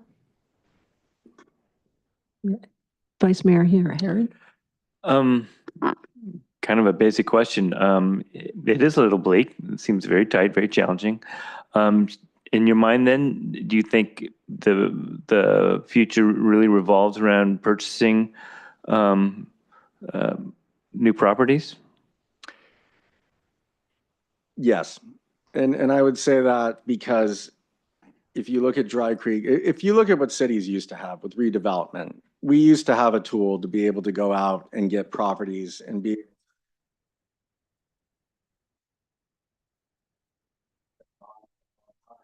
we felt the effects across affordable housing because redevelopment agencies were very good at purchasing properties and being able to hold them for affordable housing. Where we were in 155 Dry Creek was a redevelopment purchase, and that was that paid off in the ability to be able to get Burbank Housing successfully funded to build that project. If we look at Saggio Hills, that came through a development agreement. So largely our properties are coming through either deals with hotels or they're coming through redevelopment, old redevelopment properties.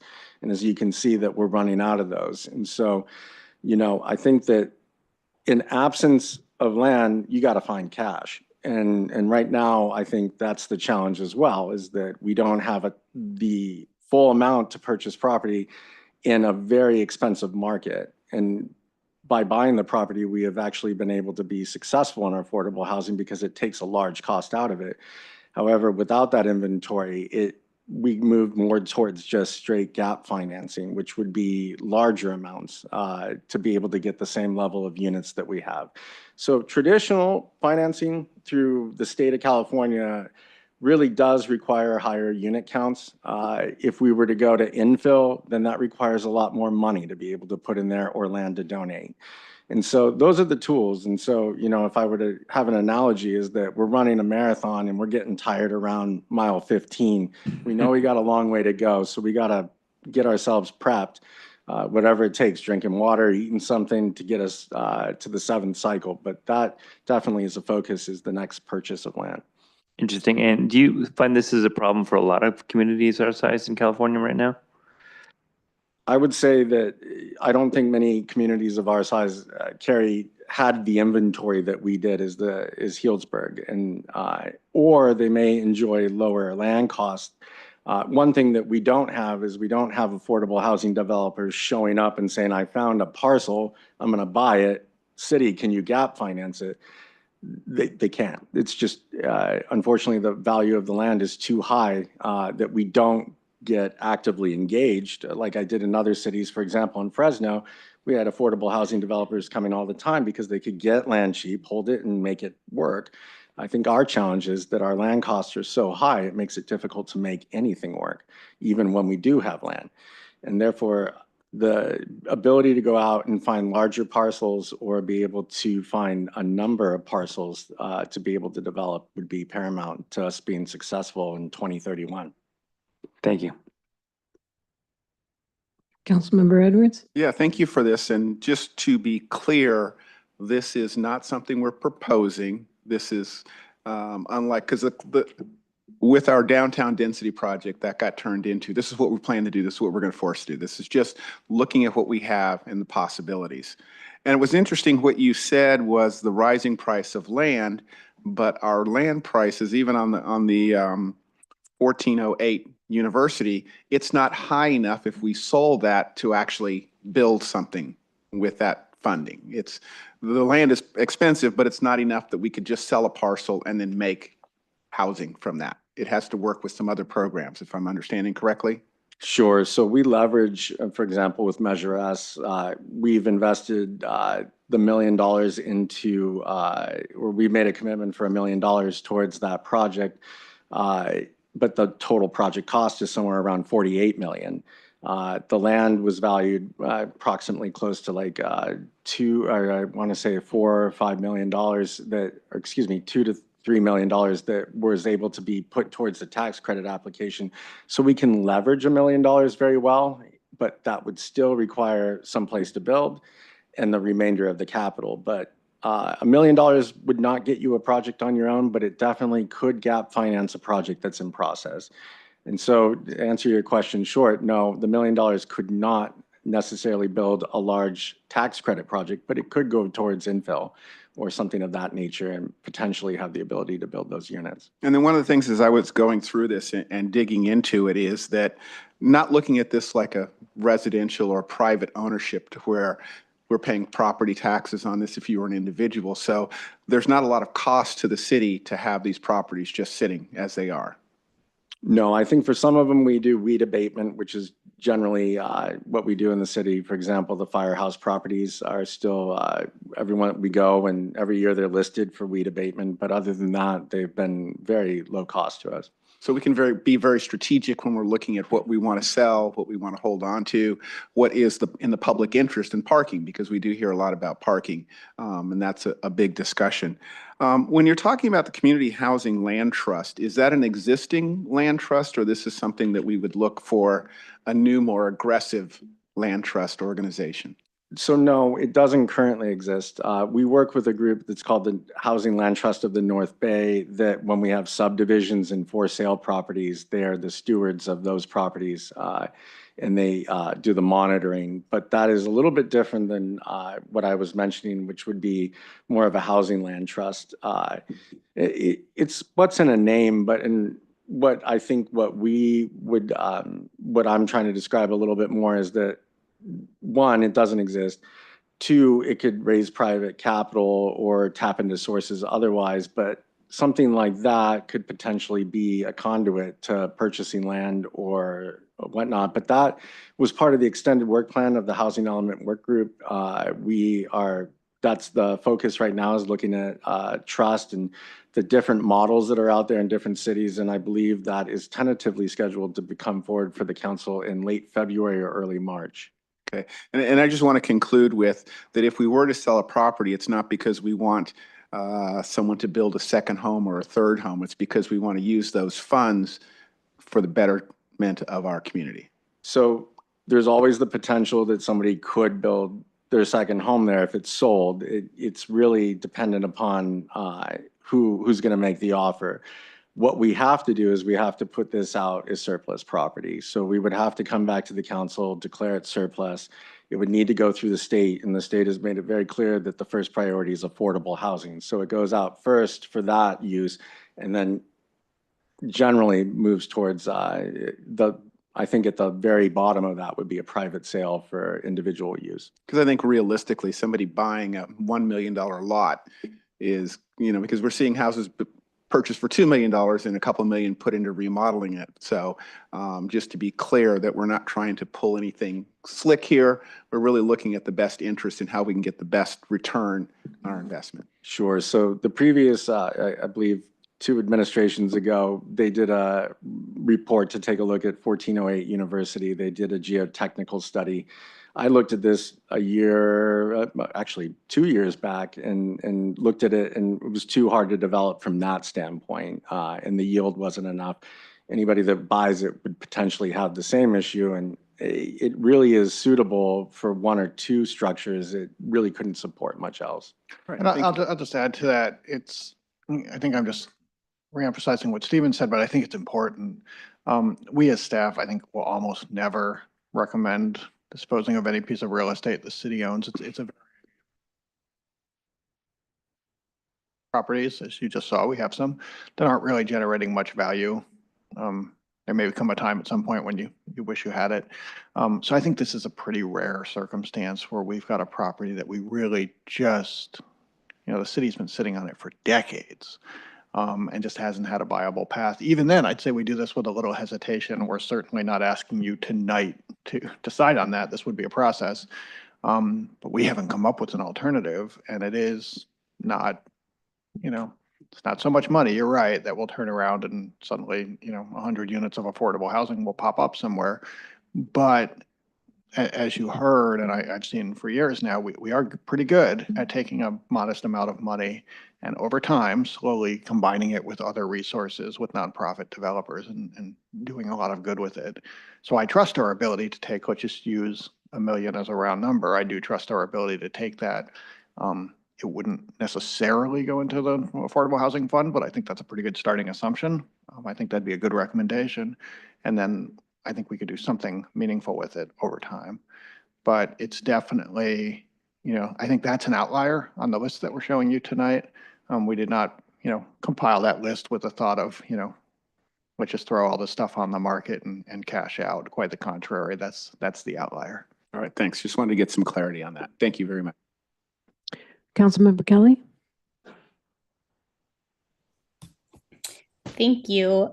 Appreciate getting to see this list of properties and look at it in this way. I think the 1408 University property is an interesting one, and I definitely, I'm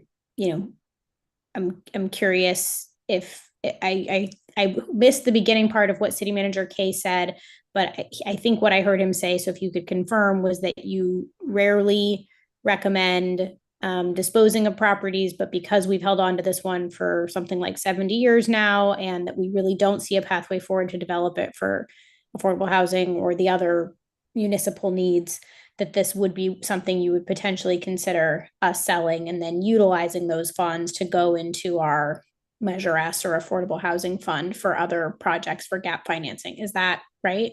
That is exactly right. Yes. Okay, great. So I think with respect to the properties closer to downtown, and I think, we've had many conversations about downtown parking and wanting to ensure that there's still adequate parking to meet the needs of downtown, not to mention the contractual obligations we may have for West Plaza parking lot and otherwise. So I want to be clear that in any way, shape, or form of what gets potentially discussed, that parking is still something that I support there. Is it feasible that we could develop housing over a parking lot or over a parking garage for the West Plaza parking lot? Is that something that you guys have considered, just in terms of thinking about? I think what I heard you say, Director Sotomayor, is that we can't really get funding unless it's 40 units or more. And the only sites on this list that would accommodate that are the community center site or the West Plaza parking lot site. And obviously the West Plaza parking lot is currently a really important parking lot for downtown. Would it be possible if we looked at doing housing over parking? So yeah, a lot of cities do that. I haven't evaluated that particular site for like a podium with sticks on top or stick-built housing on top. Generally, that's the cost-effective manner when you're going to go vertical and keep parking below the housing. We haven't looked at that from a financial, but that has been a discussion that has been I've looked at and would think that there's got to be a solution somewhere where parking is also preserved in that if we were to do housing on that particular site. But those are some of the things that we would really have to drill down on to get a better answer. I wouldn't want to say that that's feasible without having a more due diligence around it. Yeah, I mean, I guess what I'm asking is, have you seen it anywhere else? And Oh, sure. generally speaking, is that something that folks do in other cities? Yes, it is generally a practice to be able to do the podium and then build on top of that the housing and have parking underneath. Okay. Okay, I would be interested in seeing if other folks are interested. I mean, this is obviously not anything that's happening anytime soon, but would be interested in seeing if others on the council would want to move forward with even exploring that conversation down the road. The other site that you talked about, the city-owned parking lot by the Mitchell Center, kind of in front of the Druish Deli, I think you said that site was kind of too small to yield the quantity of units that we would be able to get tax credit financing for a truly affordable project. I'm wondering if given, our prior, we're trying to think of the word, when we passed Measure P and Measure C, and don't ask me which one was which, about doing middle income housing from 120 to 160 AMI, if we couldn't get it if say we kept a parking lot and we built housing above it, if we wanted to build housing there, could we develop a project where you have moderate income units that are for sale that, are at that 120 to 160 AMI level, and that those help to offset the cost of under 120 truly affordable units? Is that, so are we as the city, are we allowed to build moderate income housing, or we only can build deed restricted affordable under 120% of AMI? Or I don't know what the rules are, because I don't think the city's ever built anything over 120 AMI. I don't know the specifics to that question. I believe that Measure S is limited to affordable, which would be the traditional. What we know is like 120 and below. I would have to look more specifically into that. But I do know that cities can spur the development of such products. I don't know if they necessarily do it internally. Yeah, and I wouldn't suggest that we would spend, sorry, but that question was a little confusing. I wasn't suggesting that we would spend Measure S funds on moderate income housing, but I guess my question was if there isn't like an actual affordable housing funding mechanism to fund the 12 units or whatever can fit on that site. I can't recall the number that you said, but it was less than 40 by a long shot. If we can't go after tax credit financing, which is kind of without a housing trust fund at this time, could we spur the interest of someone else to build the units that would be over deed restricted 120, but under, so to have them in that moderate category? Is that something that we've seen other cities do to create like a for sale product that's for moderate incomes? Yes. Yes, other cities have spurred the development of moderate income for sale housing. There's definitely room for that. I think what would be difficult with that is the unit yield might pose a challenge to the overall financial feasibility of that particular site, just based upon the amount of units that you could get in there. Got it. Okay, I would definitely be interested in looking at like, basically what I'm saying is I don't think they should be like $5 million penthouses, but like units that are more expensive that we can then generate money with, and we use that money to pay for the building of the affordable units. And so you have like a mixed income model of housing. to create kind of a funding mechanism and housing that meets a gap that we know exists. So that definitely has been used in other cities. The ability to work with a developer that can contribute into the affordable by developing market. But in this particular case, I think the unit yield might be a challenge for that. But that is definitely a public-private partnership that's been used quite a bit. Okay, interesting. Are you worried about, I guess I heard you say you were, but how worried are you about us having the sites we need and the units we need to meet our RHNA in the next cycle? So I would say that the top of my mind right now is finding a suitable site to meet the beginning half of our 7th cycle of RHNA. As we currently stand right now, we're on track to meet our 6th cycle, and we're doing, 155 Dry Creek, Saggio, all those play into that. The North Village will be part of that, some of the units from Mill as well. But going forward, we don't have anything in the pipeline, and that's always concerning to me. So we either rely heavily upon what's being built in the city, which is generally limited. So the inclusionary housing units that would come out of that would never probably exceed would match the RHNA numbers. In some cities, their inclusionary plays a large role in how they meet their RHNA. That's not a tool that we currently have that is generating either a ton of revenue or inclusionary units. Hotels are really, the development from hotels is really kind of how we met the 6th cycle. And to be dependent on that is dependent on whether or not anything else is coming. So we really don't have a lot of tools left. And hence why the Housing Element Work Group is looking at land trust and going after money that's not traditionally just for cities. And looking more at foundations. We're going to have to get very creative. I think this is my best answer to be able to be on track in 2031 to meet our first evaluation of our RHNA progress. And that also depends on what our RHNA numbers come out to be. But in general, I've never seen them go down. Great, thank you. Appreciate it. So thank you for that. I'm going to open this up to public comment. Does anybody want to speak on this topic? Not seeing anyone rush forward. Thank you. I'll bring it back and just say thank you, Steve. And I think this is a really good and important look. I just want to confirm, though, that our current RHNA cycle, we're in pretty good shape, right? We're not, this doom and gloom is sort of scaring me, which I'm not sure it's quite what you intended. No, it definitely is not. I think the city of Healdsburg always rises to the occasion. And there's a lot of creative ideas out there, and we have a great Housing Element Work Group that is filled with great ideas.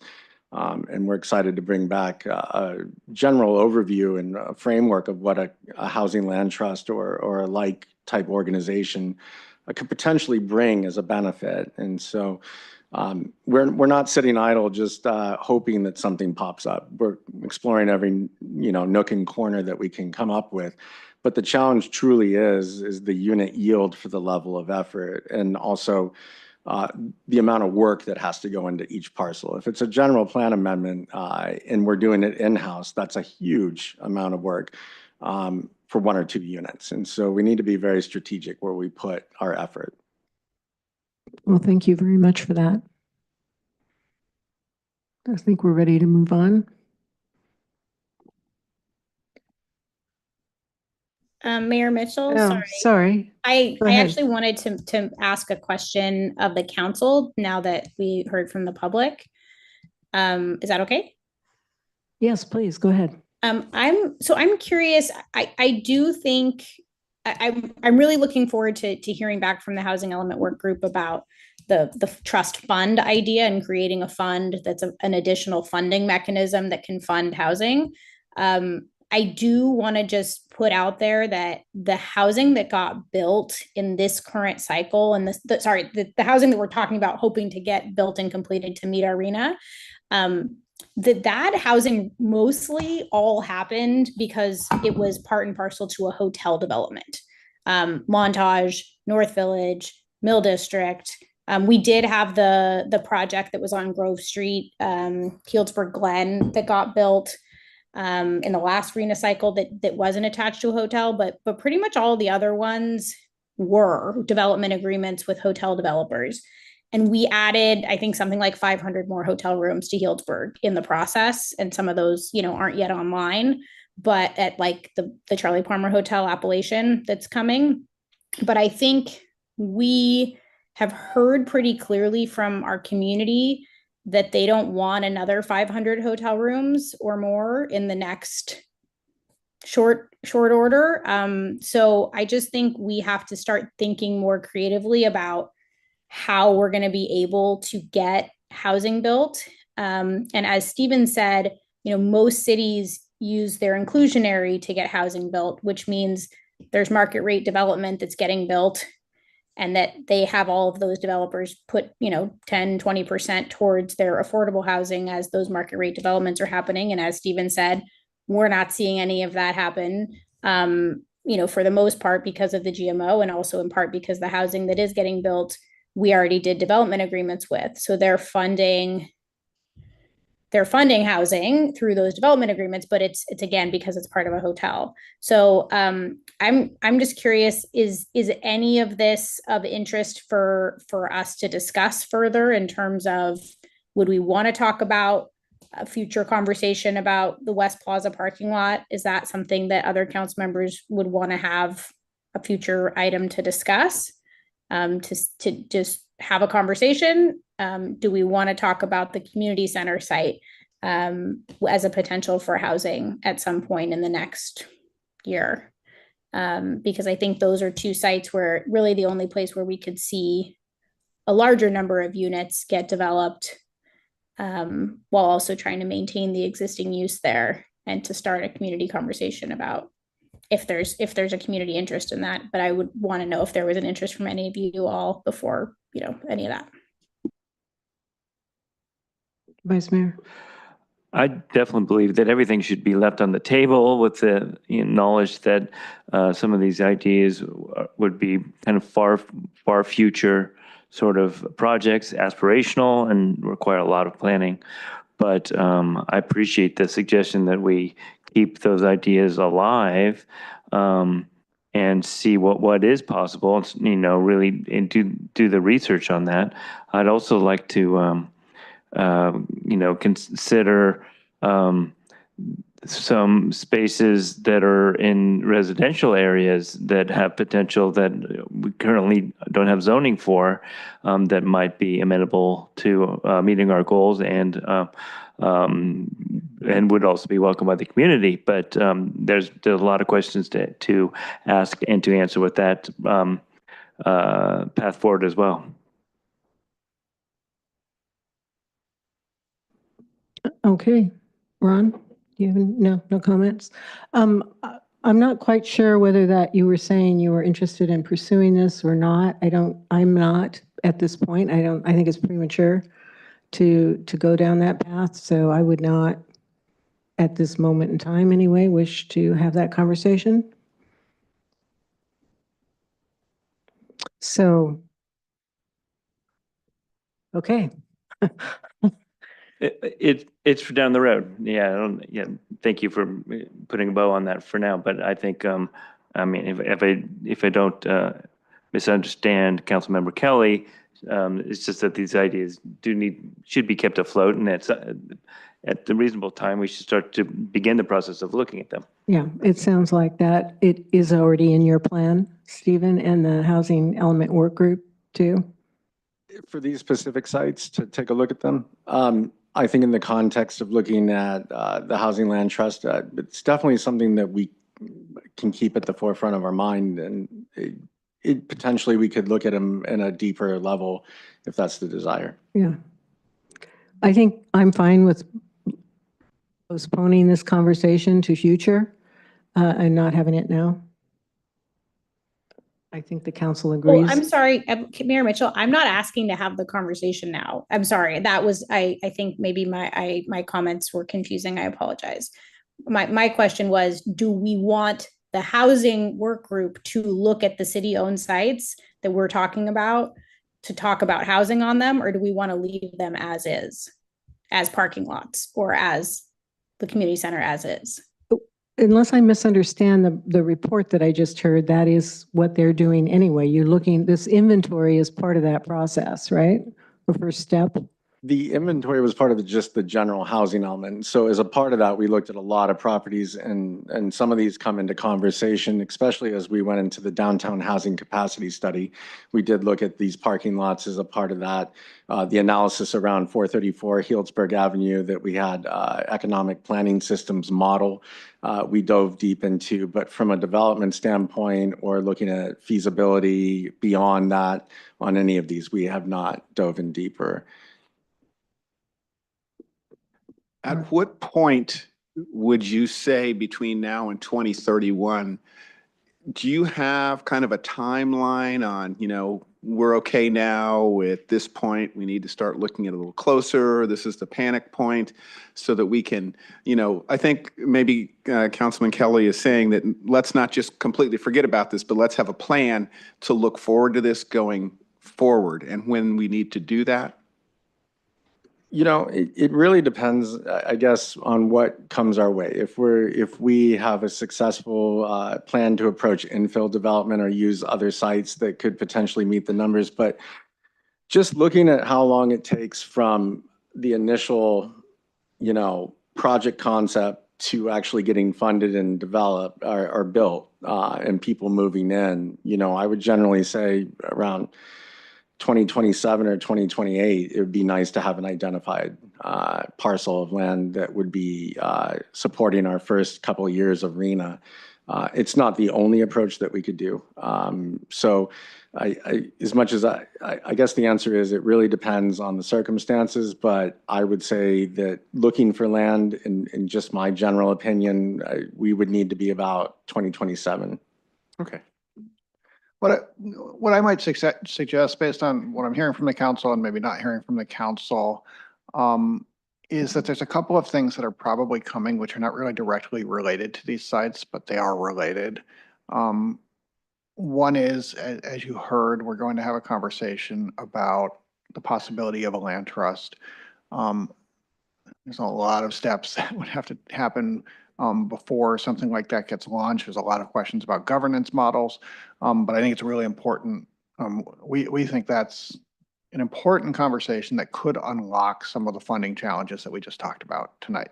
And so that's coming. That was part of the housing element work group's to-do list, and so our staff has done work and they've done work, and we'll at least be able to start that conversation within the next month or two. And I agree that it's not the same thing, but that could spur some of our thinking about how we support projects like this. The other things that are going to happen, though, and we don't have a schedule right now, are conversations. We had a conversation, I forgot what month it was, middle of last year, about different steps that we could take in terms of what is the future of zoning in this town to support additional housing development. And I understand some of the challenges and complexities that come with that. And so I'm not necessarily rushing for us to have that conversation today, but we're going to have to at some point. And at that point, we're going to have to start talking about what are we prioritizing in terms of areas where we will or will not facilitate additional development, because that's underlying a lot of what you saw tonight. Is you saw a lot of sites with numbers that don't make any sense in terms of developable projects. And I think that's one of the reasons, it's not the only reason, but that's one reason we start to look to these bigger sites, is we can actually see a project coming together there. I think as we have those conversations about what's next in zoning, that may also tell us where we're going. If we were to work on a Healdsburg Avenue corridor overlay, which we talked about at one point, we should be talking about the community center. Even if we have no plans to do anything for decades, I think we should keep our eyes open on that, which is one of the biggest pieces of land there. If that work ends up focusing on the station area, maybe that gets a little bit more back burner, depending on what we do downtown. But I do think that conversation needs to go with a long-term conversation about these two properties, because without it, I still think you have a challenge. Our downtown capacity study did look at housing and parking, actually additional parking at the West Plaza site, but it made assumptions that are not consistent with where we are today. So it's not a direct answer to how we kind of, what we do next in terms of these two sites, but I would definitely recommend that they need to be kind of front of mind as we embark on some of those conversations. And I don't know what the timing is, but before this calendar year is out, I think we're going to at least be, having some conversations about what's next on the planning frontier. So I think that might help to illuminate what's next for these sites. Yeah, that makes sense. Thank you. Does that, Councilmember Kelly, are you satisfied with that? Yeah, absolutely. I think that's a really helpful framing of it. And I think it's clear like that there are a lot of different burners. And I think based on, like we're moving pots on a stove and we don't know which ones are going to yield the housing we need, but we know based on the state mandate, we have to build housing. And so we're going to have to kind of be nimble in figuring out, what recipe are we cooking? And I think City Manager Kay is right that there's a lot of different strategies and different, they're all related, but they're all different strategies. And we'll just have to, figure out where we want to focus energy and get the units in motion. And is it us building them or is it private developers building them? And are they market rate or are they affordable? What's the focus? So I look forward to those future conversations. Thank you. Yeah, and thank you, Stephen. Okay. So I think we're ready to move on to council reports on matters of interest occurring since the previous regular meeting. Do we have any reports? Councilmember Hagley. All right. Participated in the bucket brigade. And I had texted the chief who's not here and just to see the results aren't in whether Healdsburg won, but he said we collected 57 units. So that's good. And that's going to save some lives and be really helpful. So that's awesome. On the 16th, I attended the district election community meeting. And then tonight after the meeting, I'm headed up to, not to clear the room again, but I'm headed up to the Strategic Issues Conference for NCPA. And in the context of what's going on at the federal level, this is really kind of the first, how we're going to navigate some of the topics that were already planned. Prospects for expanding the grid to serve a growing clean energy economy, which is really crucial in California. Insights into the California State Senate's 2025 policy agenda. The economics of today's energy policies, which I'm sure when they came up with this is different than it is, what it will be. Aligning California's energy and environmental policy goals with representatives from the Air Resources Board, and then utility scale planning in a changing regulatory environment, which is something that we always struggle with constantly things changing, and we have to plan years in ahead on some of these projects. So anyway, once we're done here, I'm in the Jeep heading to Sacramento. Thank you. Thank you. Councilmember Edwards. Yeah, I also attended the district community meeting, and that was really a good meeting for me. It was kind of the first time in a public setting to hear from our protected class and to hear them asking for some help and city manager working with them to get them more involved. So I think that was a very productive meeting and look forward to the results on that. Thank you. Councilmember Kelly, do you have comments? No, thank you. Vice Mayor. Bucket Brigade, fantastic event, good turnout. I'm glad I was able to participate with that. I also went to the districting meeting and lots of great questions were coming up there. I participated in the Chamber of Commerce board meeting and a lot of questions about districting there, not surprisingly. So that's a whole other group of people. People who are, relatively informed and engaged, still had a lot of questions about the whole process. So, I was happy to be able to help those folks with their questions, but it just kind of goes to show that it's a mile deep, this whole process that we're involved in. And then I'll just say that I did have a one-on-one conversation with Herman Hernandez from Los Cien, and we talked a lot about concerns in the Latino community, especially immigrant community under the current administration, and some possible paths forward, in an ongoing conversation. So nothing resolved there for sure, but it was really great to learn and talk about this really important issue that's facing our community. Thank you for that. I too was at the Bucket Brigade along with these guys, so that was fun. First time I've ever given blood, so. Yeah. I didn't faint or anything, so, and it took 10 minutes, so it was pretty amazing. I went to the Alliance meeting where Generation Housing talked about the housing situation in Sonoma County and has graded all of the cities pretty harshly, which I wasn't thrilled to see because I think we deserve more credit than that. But anyway, I went to the mayor's board meeting where we also heard about some housing and the community meeting. So it's been kind of a busy couple of weeks, but and that's it. So if nobody else has anything they want to say, I'm going to go ahead and close this meeting at 8:32.